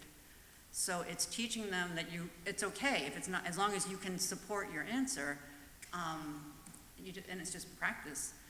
We take that next step and then we talk about main idea. It's all these reading skills that they don't know how to do. But it's very, very specific, and it starts very black and white and gets to more abstract concepts by the end of the year. And then in 8th grade, Jean McGonigal does more with morphology and vocabulary, especially the morphology piece, like taking word parts, suffixes, affixes. How does that change word meaning? Because that increases your vocabulary at an exponential rate. And it also prepares them for high school and for the SAT. So those are the things that we try to do with them. That's our vision, at least, for the next 3 years. Yeah, and I am by no means a reading specialist like Beth or Julie or Jean, but I do have 10 years of teaching English language arts in my background. And I can tell you that when you're dealing with remedial readers, momentum is everything, right? It's everything. So if you're working with someone who's struggling in something and you only see them once every 48 hours, to me, that's just not the most beneficial way to attack it.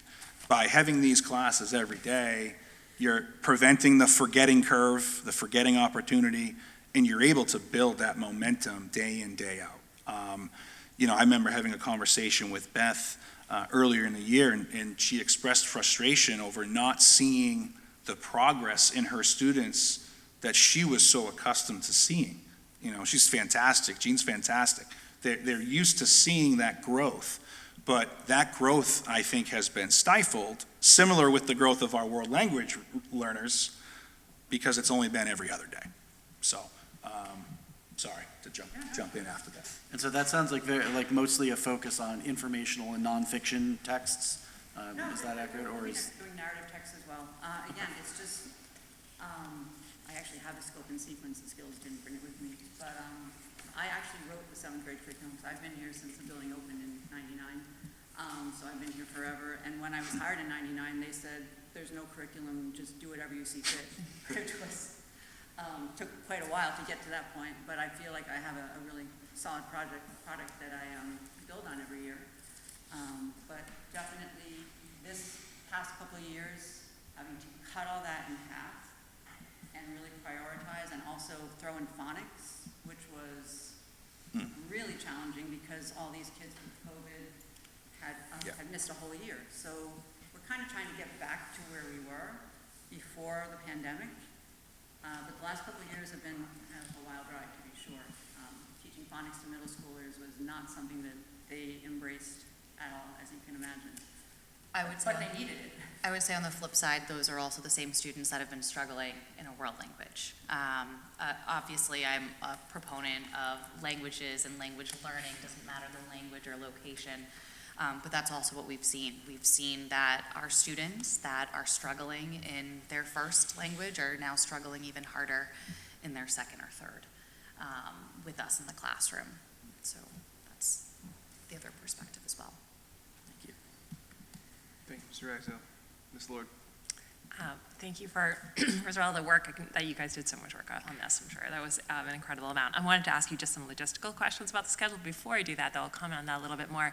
When I was a middle school teacher in Reading, we had 6th grade doubled up on ELA, so they had 2 blocked for the entire year. And so that was a big part, and so I'm not a literacy person at that level, but clearly there was enough that they addressed, and I think felt like my dream was that we would do the same thing in math.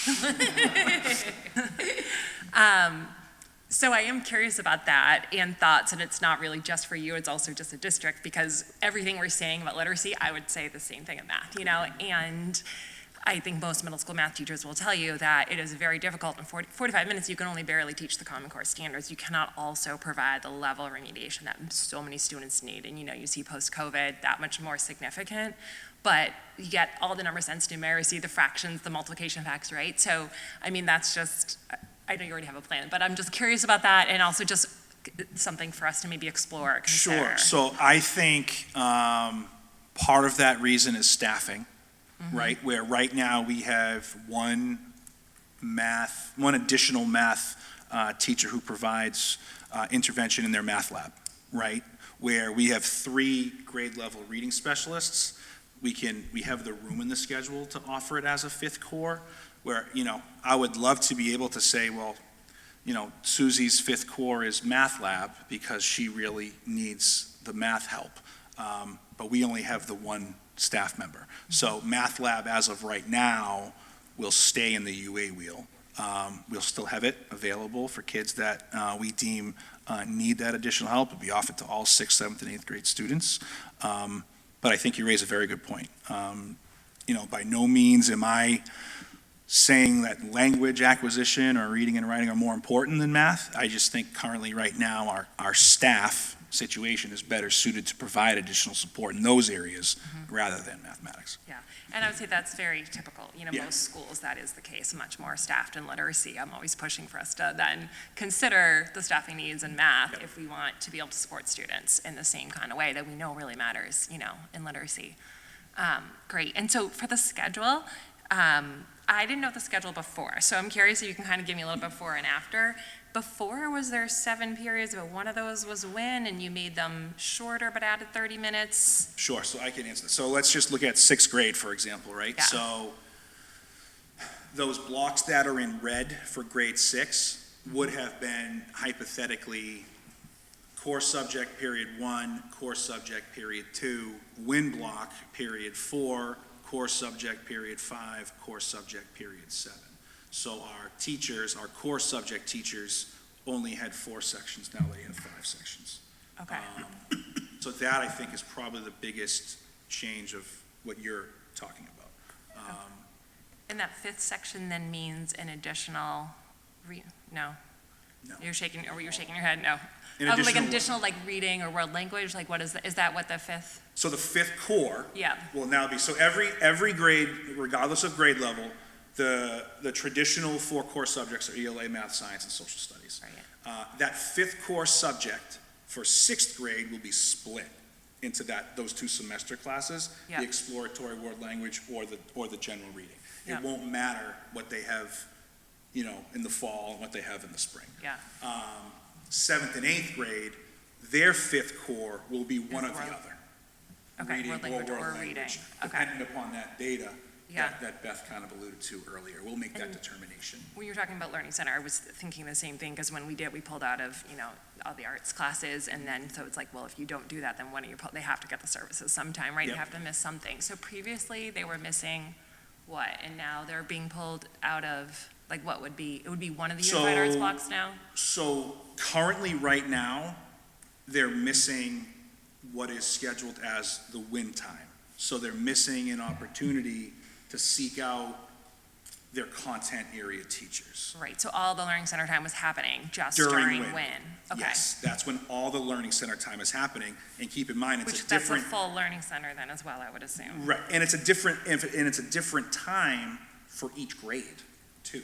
Yeah. Right, so now, with pause being at the same time and putting Learning Center back into that UA wheel, sorry, that's just the terms that we typically I know, I'm use to still working schedule. on the pause and all that. Those students, I think, now have almost dual opportunity, right? They're gonna get their 46-minute block with their special education liaison, but they're now also gonna get an opportunity for 30 minutes, 4 out of every 6 days of the cycle, to seek out a core content or other area teacher that they normally wouldn't be able to. Our inclusion teachers are fantastic, but they're not experts in every single subject of curriculum. They're special ed experts, for sure. But why not give our kids who are on IEPs an opportunity to learn a little bit extra from everybody? Yeah, no, I think that's great that they'll have the Learning Center, but also time to access any of the other teachers for the help that they may need, so that makes sense. Okay. Also group projects where some kids in reading right now or in Learning Center, they can't join their groups for group projects when they're working on them during WIN time. Yep. They still do it during regular class time, but if during WIN, kids will say like, oh, we'll finish it during WIN, they can't do that. Yep, they can't join, so they're kind of end up being excluded then, yeah. And the going to 30 minutes makes sense to me too, from the intervention lens, that's a solid amount of time. good Yeah, time. 45 gets along with the middle schoolers and interventions. What's interesting, some of the research we looked at as well from the American Academy of Pediatrics, so trying to get those letters in order, is that what was interesting is that what they mentioned too is that, longer time periods might be really beneficial for a high school age student. However, with this adolescent late age, specifically at middle school, that shorter intervention time, which I found really interesting too. Wow. Yeah. Is more effective. Yeah, that's interesting. Yeah, another little thing I thought of is, so when we added, an advisory or alternating kind of support block at the start of the day for like 20 minutes when I was a middle school teacher, which was interesting. But I was going to say one of the things that was helpful too for students was just organization. Like executive functioning support, because that I think is a huge need that isn't necessarily a special ed need that affects a lot of kids. So you get talking about go this. ahead, you go. Oh, I get so excited. No, I get This really is warms the excited. hearts of middle school teachers with the No, binders. Because that's so much, yes, I'm a language teacher, but I teach so much more than that. We all do in our classrooms. And that's something that's, one, really important, but two, it also provides students not to just see their teachers on their roster, but it gives them an opportunity to also seek out guidance and support staff that we don't necessarily have built into the schedule. So if they need that check-in, there's an opportunity for it. I mean, there's just a huge opportunity to help students now with this proposed schedule that I think we're just really excited to give them a better opportunity of what's already been put in place. Yeah, we had on team, we would have students who we knew needed binder support every day, and that would be, bring your binder, we're gonna organize you and get you ready. There was time to do that, which was so nice, and the teachers were available to actually help them. Something we started this year is our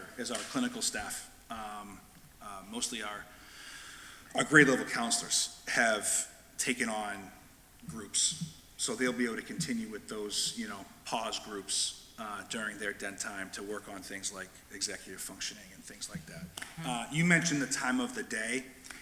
We're kind of strapped in when we can do it because of the Wildwood. And you might not think that's why, but because we need to serve 4 lunches and the contractual hours of our cafeteria staff, it just makes it difficult for us to put that den block anytime after lunches start. It might be tough to wrap your head around, but trust me. Yeah, no, I believe you. And until our tenants leave in a couple years, we don't have a ton of flexibility. Yeah. The last thing I'll mention that was sometimes great too was just a little bit of like mindfulness time too, because I think to arrive at school first thing in the morning and jump right into learning is, most of us want to sit down with a cup of coffee and for a few minutes, right? And so that was just another piece that was nice to like ease them into the day or to, even if it's in the middle, just a little bit of that. Because I mean, middle school, you go nonstop all day from class to class to class, and you're just supposed to learn and learn and learn, and it's, yeah. I think that mindfulness piece could be worked into that Wildcat block. I am selfishly super excited about about being able to really, me being able to have some hands-on influence on how kids are spending that 30-minute block, what they're going to do. Mindfulness would be a potential opportunity for some of that time. I'm also excited for it because when we went to a lot of these conferences, I'm so sorry, but I think what's really important to note is that so many middle schools in the area have an opportunity for whether it is grade level or school-wide opportunities to get together. And that's something that we were in the minority of. So it was really interesting to see how other schools were approaching that and to have this opportunity to incorporate it in the Wildcat way. That's great. Okay, thank you. No, should I not? Thank you. Dr. Barris. Only 3 people left. So. I was saying we don't all do this, but we do. We do. I have quite a few questions, so I'm not going to go through all of them. Scheduling is hard, right? It's hard. I understand that. When is hard. Intervention is hard. Like, these are all difficult things, and I think if they're not done well with lots of data collection and where we're seeing, like, this is what we're doing, this is what we're planning, this is the growth, then any schedule isn't gonna match, right? It's really what's happening during that time that is so very important. It's the programs we're using, it's the diagnostics we're using. Like, those are the sorts of things that I have some questions about. I'm like, okay, the den, like, and I'm not saying clearly Win wasn't working, and I'm all about staff buy-in. Like, if something is going to work, then we have to have the staff and we have to have people buy into it. Because if people aren't into it, then it's clearly not working. So my first question is, can you tell us what the Win block looks like now? And why, when it was originally structured, it's just the core, I guess, why was it done that way? Can you just bring me through that process of what does it look like? If I were to walk in right now, what would I see? Sure. And why wasn't it spread out among some of the other teachers, just so I can get a sense of that? I'll be honest with you, I don't want to put Christine on the spot, but I think she was more intricately involved in some of those conversations with Dr. Quirk than I was. My understanding is a lot of it was contractual based, in that, knowing that teachers could not have more than 3 preps. It was only, you could not have the unified arts teachers that teach 3 grade levels provide the WIN service, which the way that it was presented 3 years ago in preparing a lesson or preparing something else. You mentioned staff buy-in. I think that it's just important to go back to the fact that it's not just the staff. Like the parents and the students were pretty clear too that they sought some changes. I forgot if I mentioned earlier, I did not expect a 7th grade petition of 75 signatures to appear in my desk randomly about desiring a schedule change. And that just kind of, I don't know how it happened, but it was before we even talked about presenting it, but it showed up. So it's not just about the staff buy-in. So what does WIN look like now? If I walk in right now, what am I going to see? I think, unfortunately, you're going to see a lot of different things. You're not going to see a ton of consistency across the board. And I think you're going to see teachers trying their best to find ways to provide 22 kids who some are struggling here, some are struggling there, some are excelling, all in front of them at once, individualized attention. I get it that it's hard.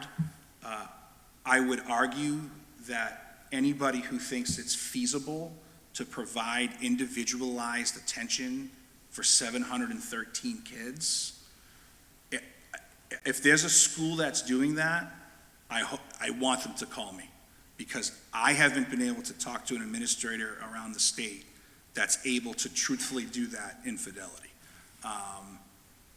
So if you know of anyone, by all means, let me know. I can speak to what happens in my WIN as. Sure. Do you want me to? No, go ahead. Yeah, no, go ahead. Pull up a chair, Miss Madden. Sit in my chair. Unfortunately, every team, every grade level, every team does WIN differently right now. There is no consistency. And that's just that's as an 8th grade English teacher, that's impacting the student buy-in that I get, because some students are used to having study hall in 6th grade or 7th grade, depending on, what team structure they had. Some are used to doing IXL the entire time. So they come to me and they don't want to do the work that I'm assigning, no matter how interactive it is. So my team, Explorer 8, we try and do really interactive things every day. We have it set up so that we see each of our students once per week. So for example, I see on Monday my period 1 group. I see on Tuesday my period 3 group. And we do kind of like an extra lesson that digs deep into one of the strands of English. So grammar, vocab, reading, informational, or reading narrative. So we start with 10 minutes of updating their IXL diagnostic, right? Data is important. And then we go into the lesson. So right now my students are doing their Holocaust unit. So today we watched some survivor testimony. Students collected words and phrases that were especially impactful to them for about 20 minutes. We watched like 4 or 5 different videos. And then I showed them how to create a found poem based on all of that. So we were working on poetic structure, mood, tone, all that good stuff. And then for the last 10, 15 minutes of class, depending on how quickly they were able to write their poem, they had flex time. The entire time, students are asking, when is flex time? And I think that's a pretty impactful lesson, like listening to witness testimony. But I have students asking, when can we start our homework? When can I check in with this teacher? When can I do that? When can I make up this quiz? My team, to get a better buy-in, we write down students' names on tickets. if they do their win work, and then we put it into a big old jar, and then on Fridays for the last 10 minutes of win, we take everybody out into our hallway, and each teacher pulls a ticket, and then that student gets to pick out a prize, and the prize might be something like a sticker, or they get to switch their win class for the day, or they get to take a friend outside for lunch, or they get a high five from their teachers. Like, they range in good to bad. We've been good to Not as good. high fives, positivity. The students have said that it's like the only thing that gets them to do the win work. So I think that it's not just a buy-in with the staff, but it's also with the students that we're seeing a problem. So I think having a bite-sized 30 minutes. I think too, it's like that team, in my opinion, is one of the teams that goes above and beyond and trying to make things interactive and provide that work. But as much work as that is, Jack's alluding to the fact that she's doing the same assignment with every single one of her students, rotating the periods. She knows that not all 85 of her kids need to do the same thing. So, but it's almost like they're forced to when you have that many kids in front of you. And during the independent portion, that's when I check in with my individual And you're able to provide students who I know need support in what they're doing with their independent reading work, or they were struggling with understanding the script of Anne Frank or something like that. I think something that's really important to note about this, as amazing as a job as Explorer 8 does, is that something that this schedule presents is also continuity and consistency across all 3 grades and all 3 houses. Because as we know as educators, I'm sure a lot of you know as community members, is that there are oftentimes kids that have friends, family members, siblings in multiple grades or different houses. And well, I'm all for teacher, autonomy. However, when it comes to something that everyone is doing and there's that much of a discrepancy, inconsistency, that also goes back to teacher-student buy-in and consistency across the board for staff, students, parents. I'm on the Student Advisory Council. We meet after school once a month with parents and community members, and there are a lot of concerns that are raised there as well about, well, my students in this grade, why aren't we doing this? Or my students in that house, in that grade, but in a different house, why are they doing this? So to get them to want to care about the intervention piece, we're literally sometimes doing songs and dances. We actually presented, kind of previewed and practiced the presentation to the School Advisory Council, who again, all of those parents were highly on board, and to the point where they asked if I needed them to come tonight to show support, parental support. I gave them the night off, but they were on board as well. Did I answer that question? No, it's helpful. No, because it sounds like it's almost like you're teaching another lesson. So in some ways, you're doing another ELA block, right? Which isn't really necessarily what WIN's supposed to be, but with the length of it. So I hear the issues, but I also would say, as you continue to kind of flesh this out, having a really clear definition about what, for me, seeing WIN, and I'm in lots of schools, I see it done differently, but there has to be a shared understanding of what this block is, what data, what programming we're using, because it's hard. Otherwise, teachers are planning you're literally teaching another ELA lesson. Yeah, and but if we just do IXL or some sort of ed tech tool with kids staring at a screen for another 45 minutes. Which is probably not. I mean, some of it can be, we have some success there, and we have others that say it's not success. So I feel so I hear where the tension is, but I think the tension is in a couple of places, and one of those tensions sounds like, what is it exactly we want to accomplish at this time? Who are we targeting? Who are we advancing? I think those are the sorts of things. So I'll leave it at that. My other question was Learning Center. That's okay. Thanks, Ms. Madden. Learning Center, we talked about bringing that back. Learning Center at the high school is an option. It's not every student with a disability has Learning Center. It's a choice they make. Yep. Will it be similar at the middle school? And I ask that because I'll say, not every child with a disability would benefit from Learning Center, right? They may benefit. Not every child on an IEP right now has Learning Center. Yeah, it's dependent upon what is. It'll be a continued option that the team will decide together as to what's Yes, not? it's a service that would be on the service delivery grid. So we have students that are on IEPs currently at the middle school that have 0 learning center. Yeah. We have some that have it every other day, and we have some that have it every day. That will continue to be the process, yes, Okay, so Yes. right now, when are they doing Learning Center? during wind time. And if they, when you bring it back, or not bring it back, it's there, it's just during their wind block. When you bring it in, they lose one of their UAs. They lose they lose one of their UAs and gain the ability to meet with a different content teacher. And what we're gonna really work hard to do is, because they're quote-unquote losing a UA, is prioritize the selection for those students for the other remaining UA availability. Because my fear would be, they have their Learning Center block. Yep. And then they're in sort of reading in 7th grade, right? Like, where Right, they so really I think should another be thing, exploring- yeah. another thing too is the way that the pause block is now structured now as well, is our our service providers, our folks that do OT, speech language pathology, group sessions for counseling, individual counseling. They now have almost a built-in time to schedule that, where they're not gonna be pulling you from a class, which I think is beneficial too. Right now, our service providers are often scheduling kids during a UA block. So they're not getting, if they're pulling them from a class that they currently right now have every other day. Like world language. So if they're pulling them from something they have every other day, now they're almost having that class every 4 days, where that kind of problem is eliminated with this. I mean, it's a huge Yeah. equity piece, for sure. And I'm sure that there's also push in. I'm sure that Yeah. OT and speech are still pushing it, so it's not just every time they need their services, Right. they're getting pulled out. Right. But, yeah, I mean, it's an act, like I mean, there's so many things to consider, but I think prioritizing those sorts of things will be important as you move forward.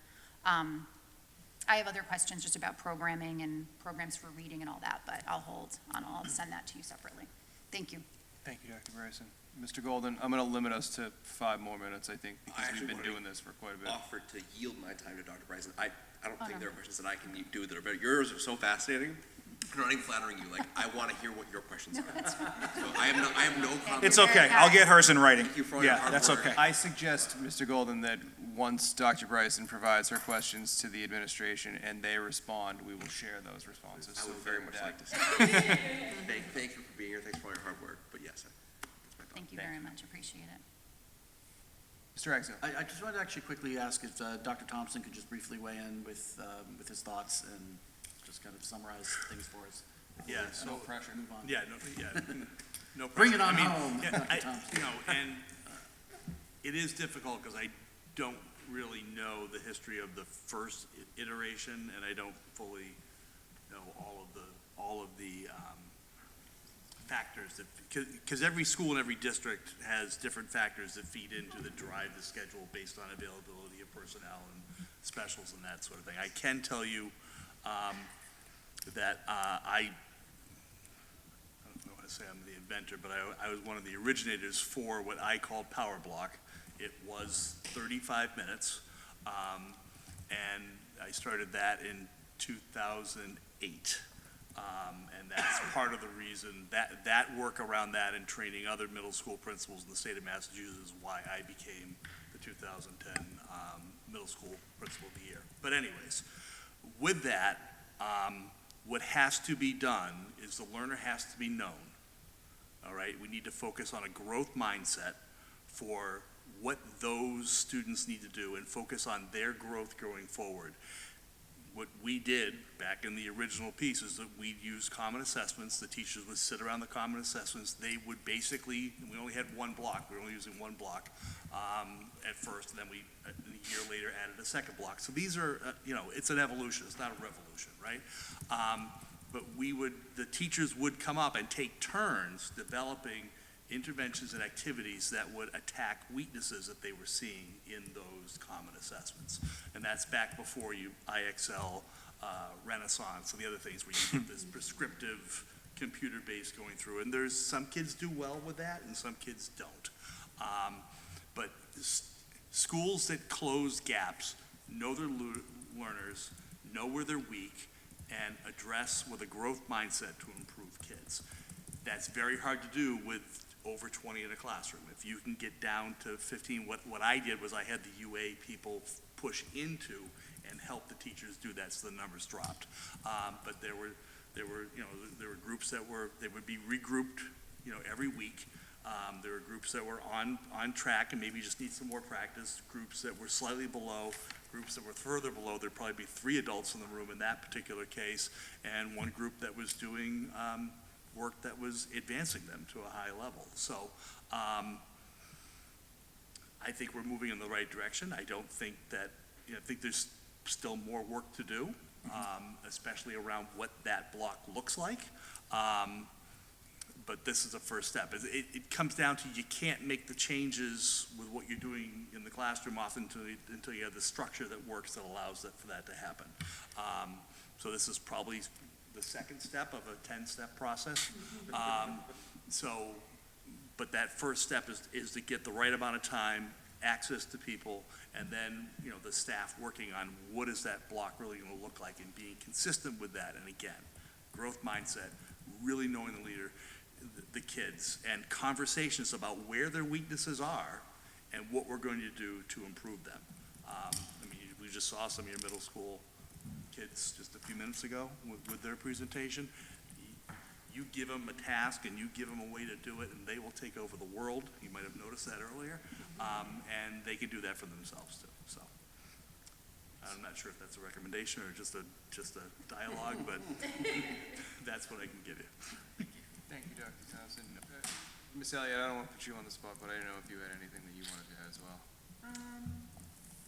I think there was a lot of thought and history and a group of, probably 15 people that worked with AMLE originally to develop the schedule when we developed it years ago.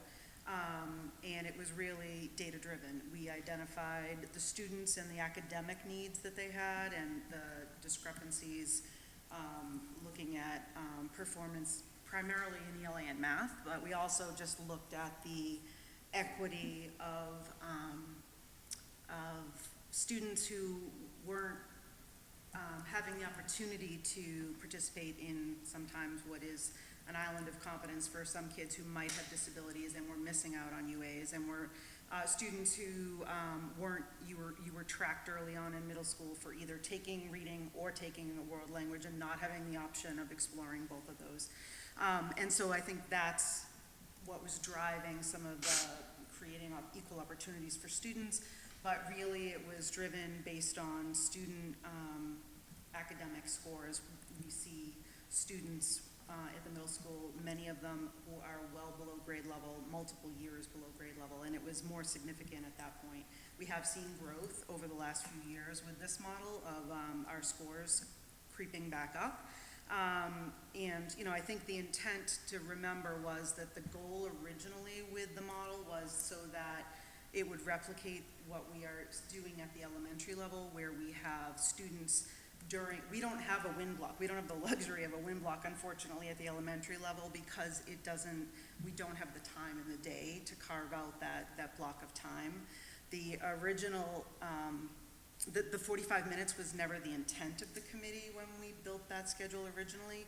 It was, we ideally wanted it to be about 30 minutes, but because we were honoring student IEPs, and what they needed during that WIN block, we were trying to give them the additional, to pull that group of students into WIN as well to get what they needed during WIN time in their, with their special education liaison. So we kept that block 45 minutes for scheduling purposes. So it was never, we recognized it wasn't ideal to have 45, but that was what the IEP grids were written.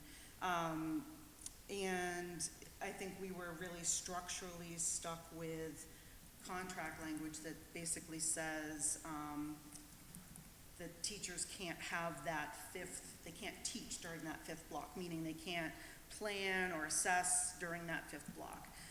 So, our goal originally was to have our kids that needed to go to, with their special ed liaison, be able to do that, and the kids that were the neediest in reading, because that was really where our scores were the lowest, would go out to that WIN block with our reading specialists. And it would allow, if we had, a different WIN for each grade, we would have been allowed to have multiple reading teachers working with each grade level. Like the initial intent was for all 3 reading specialists to potentially be able to work with 6th grade, 7th grade, 8th grade, and really target intervention during those times.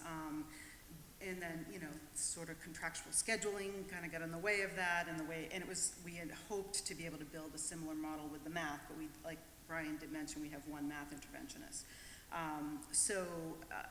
I think so we do have students going out for that really small group intervention with reading teachers during that time, and special ed students having access to UA and world language.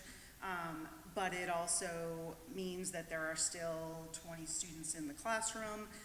And in the beginning, we were meeting regularly, really rotating groups and things like that, and trying to figure out where the needs were based on the data, and it seems as if it's just kind of, gone in its different direction. But, I think there are definitely, I think if this model can prove that these kids' scores are gonna grow, then I'm all for it. I'm all for whatever model we can do that provides intervention for kids. I do have some reservations, though, about the DEN block, because it can serve as extra help, but it can't serve as instructional block, and it can't serve as really true intervention. So that's my hesitation around this model. But if you can show me these scores are going to grow, because that's ultimately what we want for all kids, to improve and to get caught up and to have support of all their staff members, and there are certainly a lot of benefits to what you're proposing. Yeah, I think that, everybody's results driven, right? I know that, Ms. Elliott alludes to the little bit of growth that we've seen in numbers. I would argue, based upon AML survey assessment data, that is not because of the curriculum and instruction that we've been doing. That's because of the changes in culture and community and leadership and organization that we've made. I would equate the increase in scores to those 2 areas, which I think was indicative of that survey that I presented on earlier in the year. I'm a big culture guy. Dr. Bryson talks about joy all the time.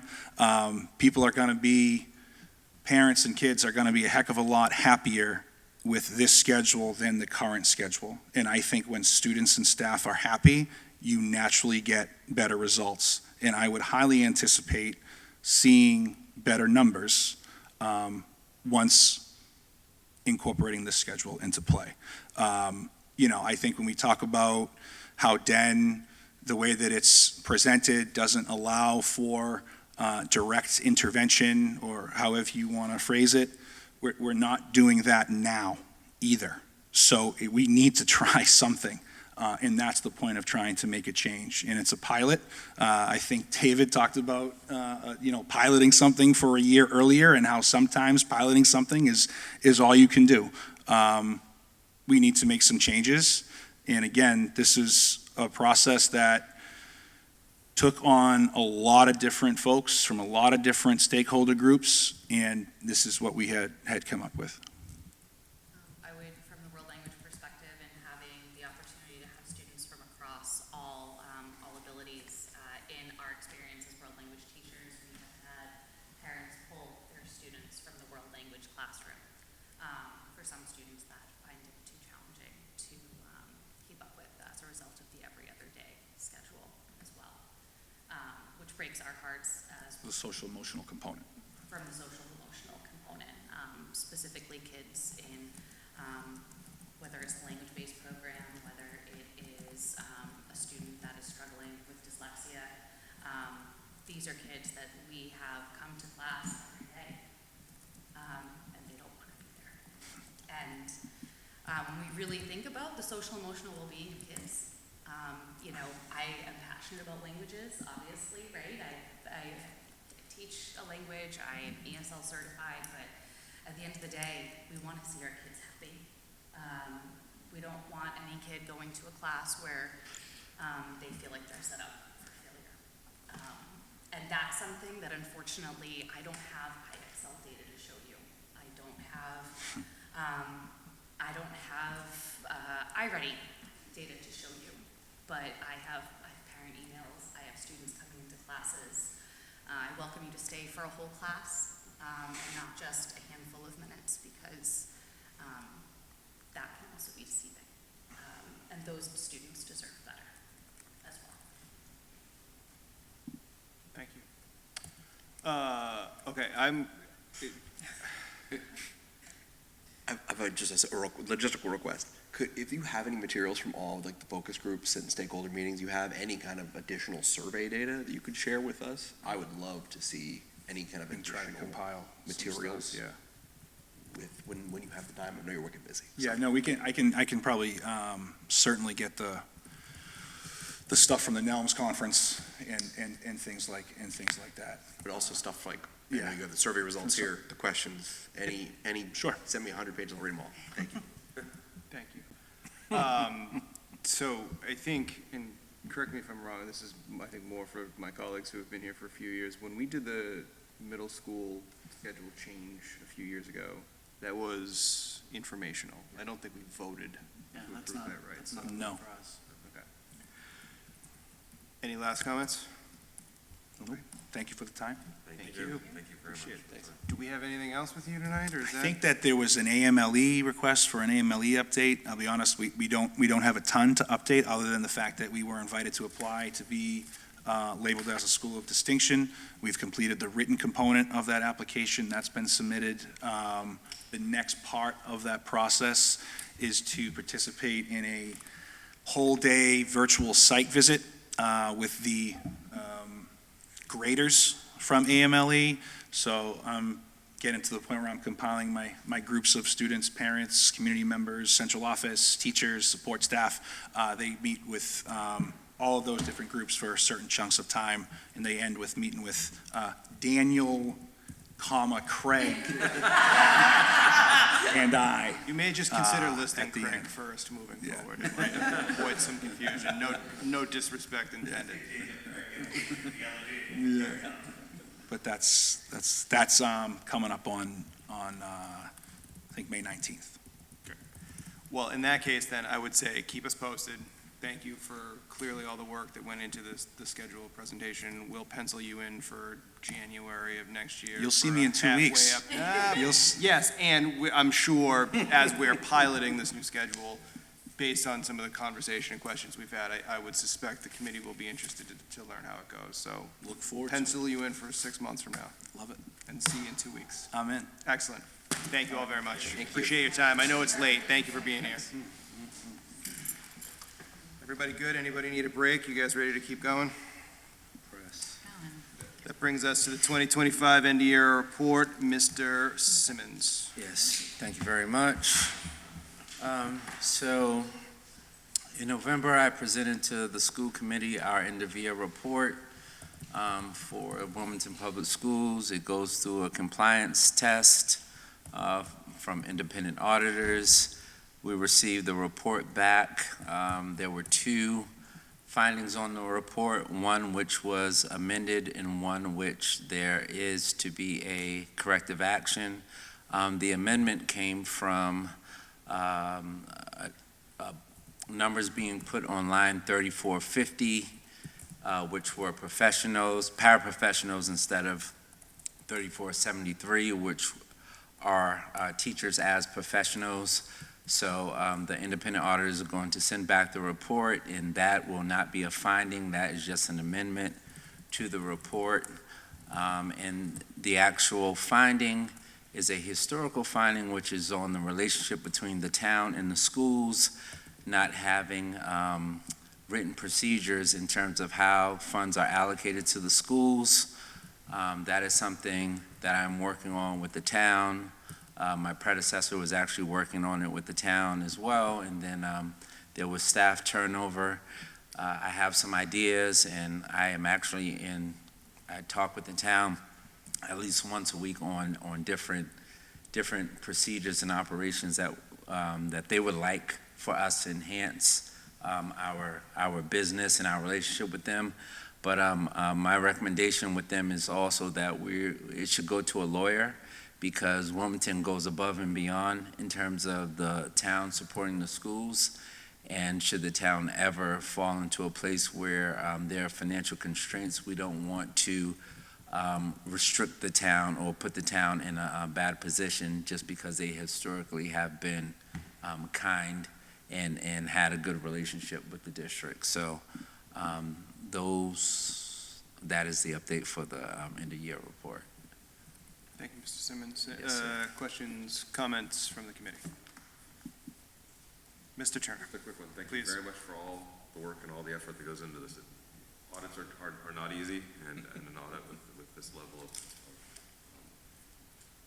effective controls is a very good sign. So thank you very much. Thank you. Thank you, Mr. Turner. Mr. Simmons, you need a motion for this? We need approval for this, I think, right? We will, yes. Mr. Ragsdale, go ahead, sorry.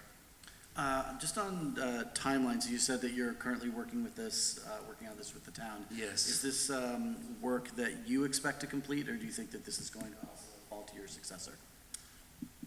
I think from the legalese standpoint, it will fall to my predecessor. To my successor, pardon me. But from actually getting to that relationship in writing, that's something that I'm working on with them, so it should be complete.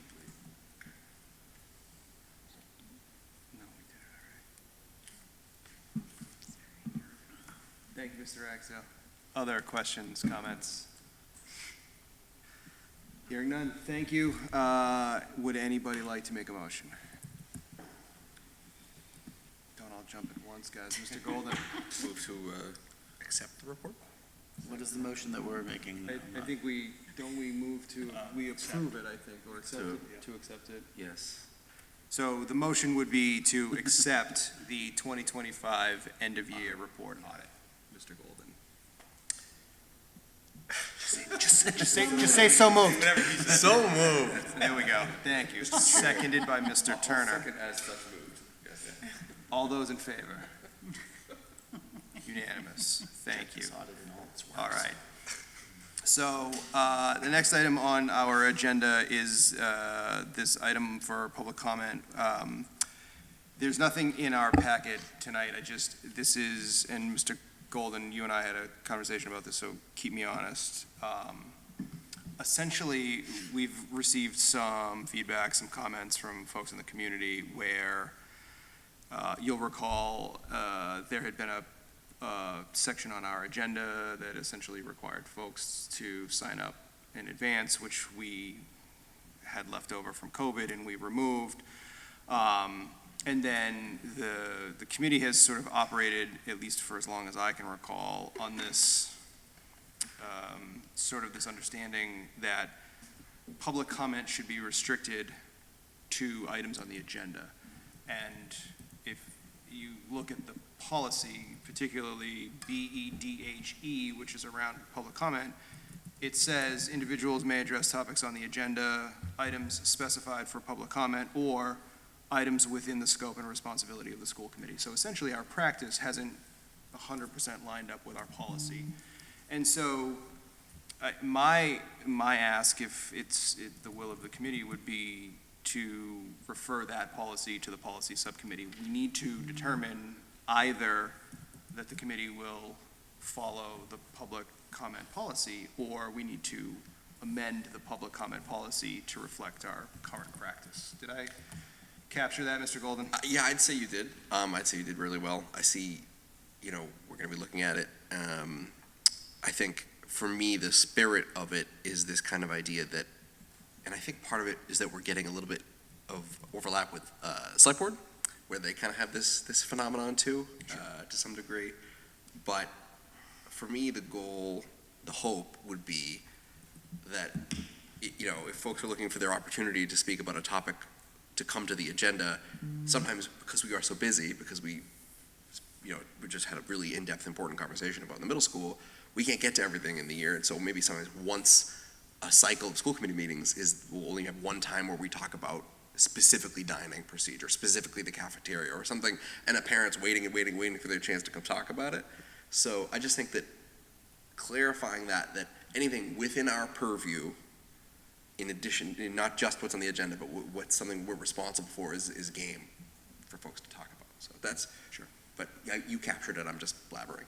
Well, and I think too, as we had said earlier, that sort of falls in alignment with some of the other things we've talked about over the last couple of meetings with, parent engagement, the outreach subcommittee, some of that work. So, all sort of refreshing and relooking at the ways that folks can engage with the committee. So, Mr. Axel, did you have something? I just wanted to add again, can we stay tuned to policy BEDH coming up for review? Yeah, I was gonna say, like, I think we. A good segue. I had it written down to make note that was, and I completely skipped over my notes. So yes, that's an excellent point. So then, if nobody has any other thoughts on public comment here, why don't I turn it over to Mr. Ragsdale to take us through first read of policies? Thank you for catching that, because I had that written down and I missed it. So David, whenever you're ready. All right, so we have a passel of policies for you tonight. The subcommittee got through a lot of passel policies that are our last meeting earlier this month. The first one, and this will be real quick, is policy IHAIA, which is the Middle School's Pathways Exploration Policy. This is basically the policy of what we need to do to provide opportunities for eighth graders to explore opportunities at Shawsheen Tech. And this is a policy that also had to be submitted to DESE for approval, and they kicked it back to us with a requirement for one change, which is it's on the second page, at the top of the second page, that bulleted item there, providing admissions records to CTE schools. So you can see there's a cross out. Instead of for students who have applied, they told us we need to change that to enrolled. So, just a one-word change from applied to enrolled, and then presumably DESE will be happy and will approve the policy after that. I'm just curious, I know the process is usually first read, second read, but given this was not that long ago approved, and then there's the one correction, does this need to go, is there a possibility that this could be approved on a first read, or do we need to wait till the next meeting, just because I know the state would like us to submit the appropriate policy sooner than later? I mean, there have been times when we've approved policies on a first read when the committee basically deemed it was in our interest to do so. Yeah. And I think this could be an appropriate time. Seems perfectly reasonable. Mr. Turner? I move that we approve the change to policy IHAIA in the interest of efficiency and timing. Thank you. Is there a second? Second. Seconded by Mr. Golden. Any further discussion on IHAIA? Hearing none. All those in favor? Thank Unanimous. Ms. Elliott, you can tell the state that we approve their change. Approved, thank you. Thank you. We did it efficiently. And we did it efficiently. Mr. Ragsdale, back to you. All right, so next is public participation, public comment policy. So there were a couple of things here. One is that our policy was not consistent with MASC's policy. We also had essentially an extra policy on public comment that was just redundant and in some ways like contradictory. So I'll just preview that part first, that policy BEDH-E, guidelines for public comment, we are recommending deletion because there's no reason that we need to have two policies on public comment. No one should have to go to more than one place to see what the policies are. And that is also not in the MASC policy manual as well. So for policy BEDH, the primary things that we're recommending here is that this is mostly in line with the MASC policy with just a few exceptions in there. So you can see some of the changes, which is, for example, adding the point that we always usually state at the start of meetings, that it's an opportunity to express an opinion, but not necessarily an opportunity to engage with the committee. And we clarified here the point that Mr. Golden and Mr. Fennelly were just talking about beforehand, and it has never been our practice. So in all my time on the school committee, we have, I don't think, ever called any speaker making a public comment out of order for not speaking on a topic on the agenda. So we have always permitted speakers to speak on anything that is within our purview. So this is a situation in which we're making sure that the policy reflects that practice, which I believe is in line with what Mr. Golden was commenting on beforehand, the correct practice that people should not be prevented from commenting on relevant issues within the school committee's authority simply because we haven't put it on our agenda for that night. It's like if you have something on your mind that you want to say to the school committee that is part of our business, then you should come to the meeting and make that comment. So that is explicit now, that they will be limited to items within the school committee's scope of authority. So if you talk about something that has nothing to do with what we do and what we're in charge of, then that's different. But that otherwise, as long as it is, then that's perfectly fine. Just a couple other comments. We did add a little bit extra about our written comments because not every committee has that. So what is currently listed is number 7. This will have to kind of get renumbered when it gets cleaned up. That we reproduce our written public comments in the meeting minutes. So this is something that I think that, again, we only started doing this a couple of years ago, but I think that people appreciate being able to submit written comments that still become public comments and they're part of the record and part of the minutes. So that was added in. And then there's a section about extending the 3 minutes. This is listed currently in number 2. And so there's an addition that I made here after the second sentence saying the chair may extend this time limit provided that all speakers receive this extension. So that's, I think, an important thing to clarify, that there can't be any favoritism that, this person gets, 3.5 minutes, but someone else gets cut off at 3 minutes. That if an extension occurs, that it's something available to anyone who wishes to speak. We don't want that kind of discretion happening. But otherwise, the comments, this brings it primarily in line with the MASC policy, clarifies that you can speak on any topic under our authority, and that, we will provide, instructions for submitting written comments or signing up in order to make a comment if people wish to. That's great, thank you, Mr. Turner. One quick comment on the bottom one on written public comments. Before or after the meeting, I thought generally speaking, all written comments come in before they become part of this. And then if there's another written comment, it just falls to the next meeting. I didn't think there was the idea that, I wanted my my written comment to be part of a prior meeting. And also how late after. I mean, if we allow after, I could put written comment that I want added to a meeting that happened, a year ago. And that would be odd to update our meeting packets after the fact. So why after? Yeah, this is a little bit of a squeezing together of the MASC policy. And so the MASC policy had simply said written comments may be presented to the committee before or after the meeting for the committee members' review and consideration. And we do it a little bit differently in that they actually can be submitted, because obviously you can always submit comments to the committee. In the MASC policy, I think they're basically just saying you can submit comments at any time, written comments to the committee for their consideration. Since we actually treat those as public comments that become part of the packet and part of the minutes, I added in the as public comments, but I do agree with you that it does add a little bit of a weird sense having the after the meeting, because generally once the meeting's over, you're no longer making a public comment at that meeting. I'm not sure if that's something we want to tweak, if it's worth doing that, but I don't think it rises to the level of something that I'm going to be really, really concerned with. But if it ever were an issue, it would be better to be clearer about it. I think it just makes sense. If we're including them as the packet as part of public comment, that it would be before the meeting. And if somebody really wants to submit it later.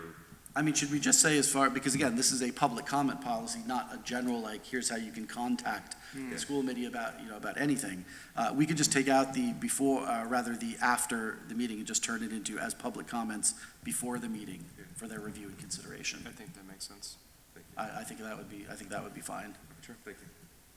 Okay, anything else? All right, so, Jen, can you note that we're going to remove the words or after in what is currently listed as number 7 in that policy? So it will read, written comments may be presented to the committee as public comments before the meeting for the committee members' review and consideration, and then carry on the same as before. Excellent. Thank you. Anything, other comments on public comments? All right, so as I already said that we're recommending the removal of BEDH-E as redundant and unnecessary. Moving to policy JA, student policies goals. We're recommending removal of this policy. This is, again, not in the MASC policy. Seems to us kind of overlap with information that we already have in further policies.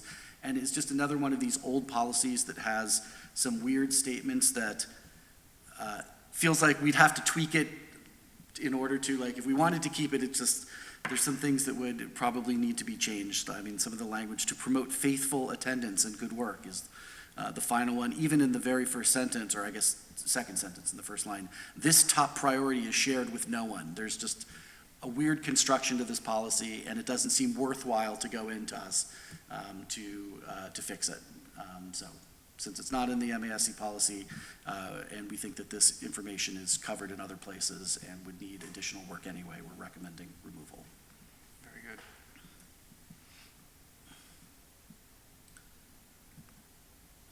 Policy JB, this is largely about bringing this policy in line with the MASC model policy, which is primarily by adding a bunch of different statuses.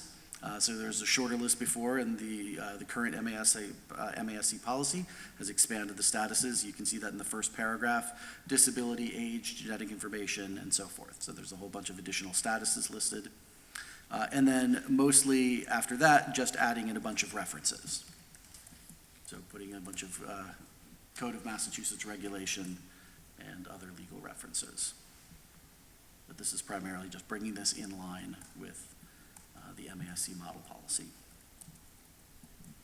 Okay. So that is JB. JC, attendance areas.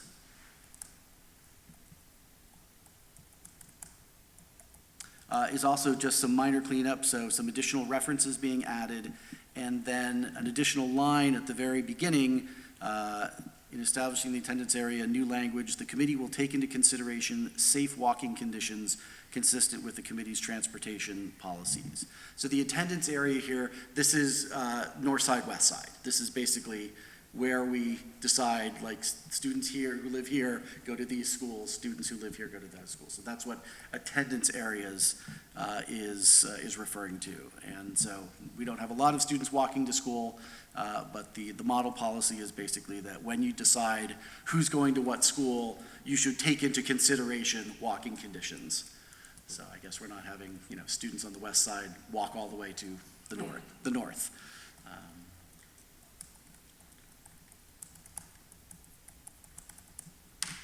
But that is the basic change, plus, as I said, a few legal references. So that is JC. JCA, assignment of students to schools. Now, it looks like, since we last reviewed this, that there's some additional commentary. I'm not sure who's the best person actually to speak on this, because it looks like Christine Murray weighed in on this and got some legal advice. And so we might have to go back, because as I said, there are some new comments since when we reviewed that. Maybe this was one that actually shouldn't have come here for a first read yet, because we were waiting for some information on Christine. All right, so yeah, just kind of going back. So I believe that this is actually in front of us for first read by mistake, because we had some additional information to gather. So we'd like to pass over this as the first read and bring it back for a proper first read after we've addressed. So this is JCA we're going to send back. Okay. JCA, assignment of students to schools. I recommend that we send this back to the policy subcommittee to do some additional work on, and we'll bring back for a proper first read. All right. Policy JEB-E, verification of residency, is actually not a policy but a form, and we have. Over the past several years, as we have come across forms in the policy manual, have been removing them all because they don't belong there. So we are recommending removal of this form/policy, not a policy, not a policy. Okay. And then JEBA, preschool registration, does not exist in MASC, and I have to check again. Jen, this was one of your policies. Were we recommending removal of this? I think so, yeah. We were Comment to the top says recommend recommending deletion, deletion. not in checking- MASC. Checking the minutes. Okay.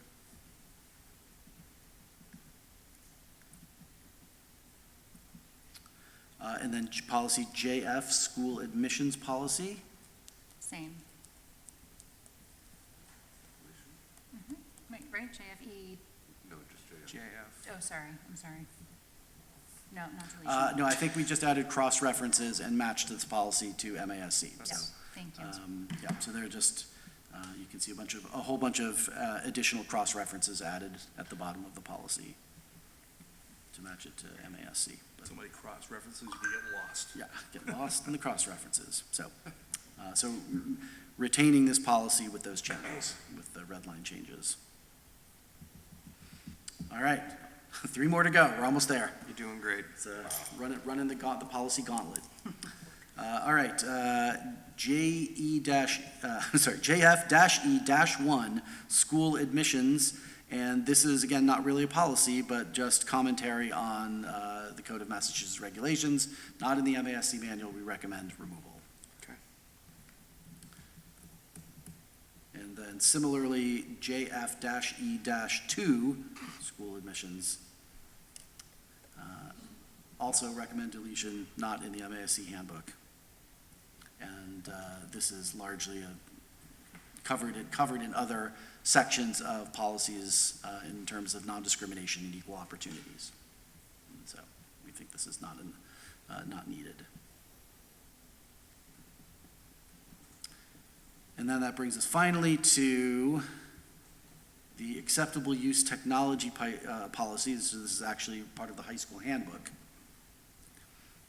And this is a very small change, which is on the 3rd page, item 5. So 3rd page, item 5, under unacceptable uses. And in the 2nd paragraph, one of the unacceptable uses involves pornographic, obscene, or sexually explicit material or other visual depictions harmful to minors. And the addition is to add the words, "This includes related material generated using artificial intelligence." And so that's an edit requested by Mr. Gendron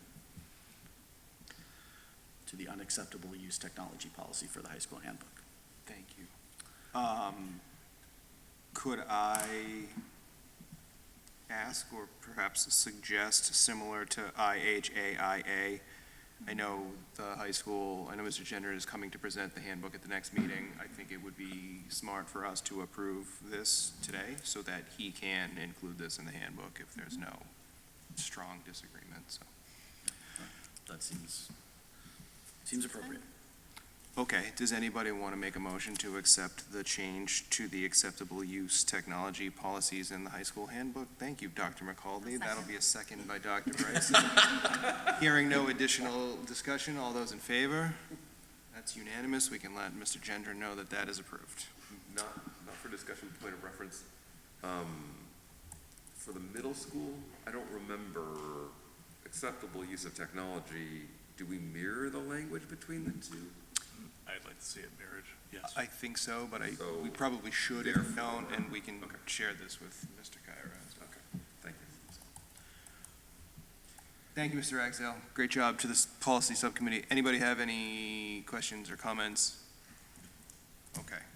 So we will bring some of these back, well, we'll bring most of these back for second read at the next meeting, and as we did earlier, we will indicate which ones are for approval or removal. So, excellent. Thank you. That concludes new business. We are moving right along. That brings us to our only item of old business, the school committee reorganization, where we have to elect our chair, vice chair, and secretary for the next meeting.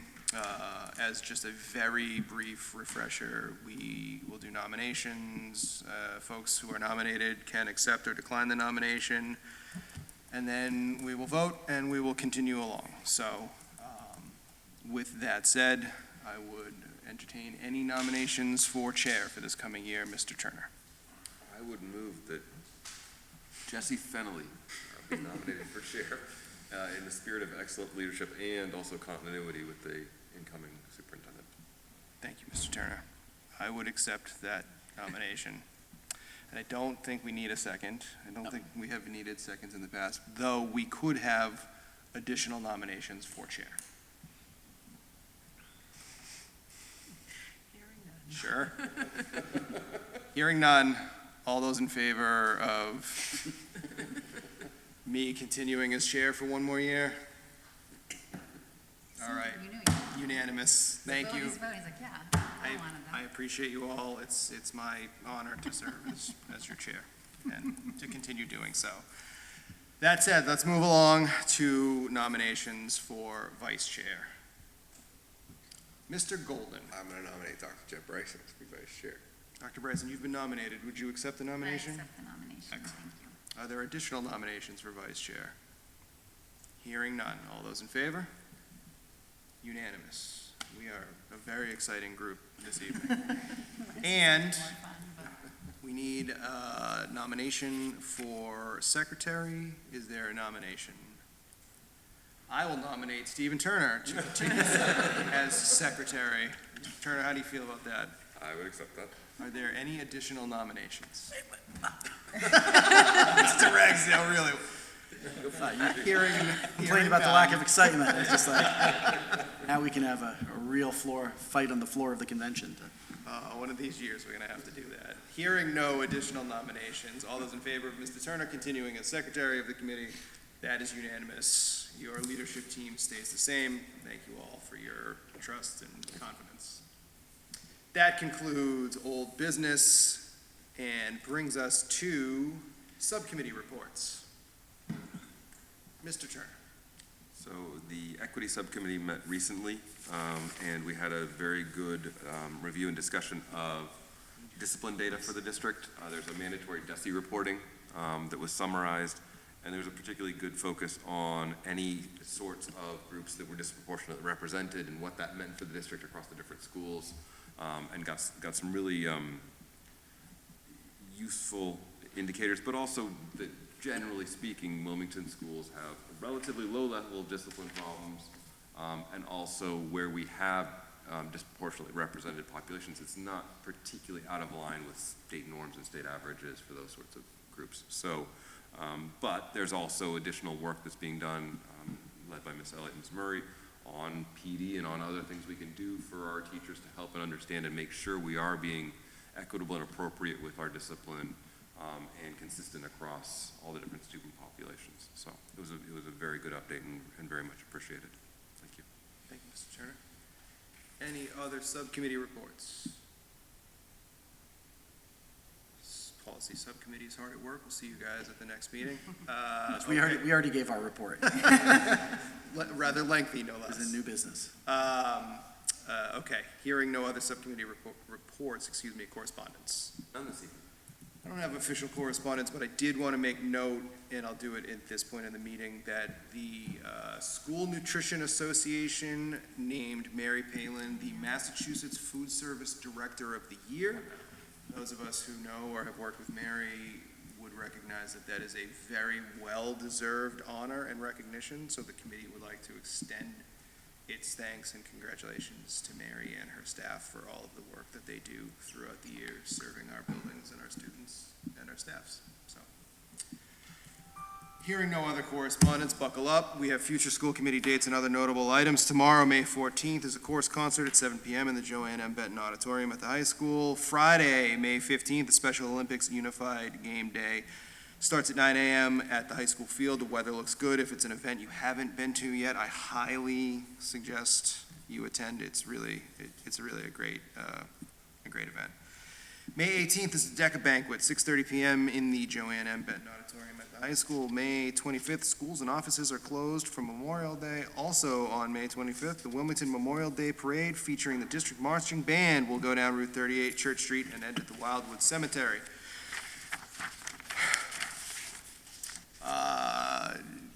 Conspicuous from its absence on this list is our next meeting on May 27th here in this room, starting at 6 p.m. May 28th, Athletic Awards Night, 6 p.m. in the Wilmington High School Gymnasium, followed on May 29th by Scholarship Night at 6 p.m. in the Joanne M. Benton Auditorium. May 30th, Wilmington Middle School and Wilmington High School bands from grades 7 to 12. No information is there, but I'm guessing it's probably around 7 p.m. and it's probably in the auditorium. And finally, May 31st, 2026, exciting news, Wilmington High School graduation, 10:30, weather permitting, will be on the high school field, rain inside the gymnasium. We will hope for nice weather. Mr. Turner, what did we miss? So, first of all, this Friday night and Saturday, from 6 to 8 p.m. on Friday night and from 10 a.m. to 1 p.m. on Saturday is the art show at the middle school, which is a phenomenal event. If you've not been, please go. An amazing display of arts across all the ages. The National Honor Society is May 21st, 5 to 8:30 p.m. at the Joanne Benton Auditorium. And I didn't quite remember to check the date on this, but the Undergrad Awards event is coming up as well, and that's not on our list, and I don't remember what date that is. I think it's might just be after. outside this range. I think Okay. it's June 4th-ish. Okay, sorry, Don't that's why quote I me on that, but we'll get the date, make sure it's on the calendar. Thank you, sorry. Mr. Exo? Two notes. One is that this May 30th band concert, I think, does not exist. That's Saturday night, and the band concert was last week, so I don't think. All right, I love So phantom don't band show concerts. up then. But do show up next Tuesday, May 19th, for the high school jazz band concert on the Common at 7 p.m. That's a transition, everybody square. All right. Any additional updates to the calendar? Hearing none, we will now adjourn into executive session. So the Wilmington School Committee will enter into executive session pursuant to Mass General Law, Chapter 30A, Section 21A2, to conduct strategy sessions in preparation for negotiations with non-union personnel or to conduct collective bargaining sessions or contract negotiations with non-union personnel, and the chair so declares. The Wilmington School Committee will not enter into regular session following the executive session. That is a roll call vote. Mr. Golden? Yes. Mr. Ragsdale? Yes. Dr. Bryson? Yes. Mr. Turner? Dr. McCauley? Mrs. Lord? Yes. I'm a yes. That's unanimous. We are adjourned. Good night. Have a great evening. Thank you all.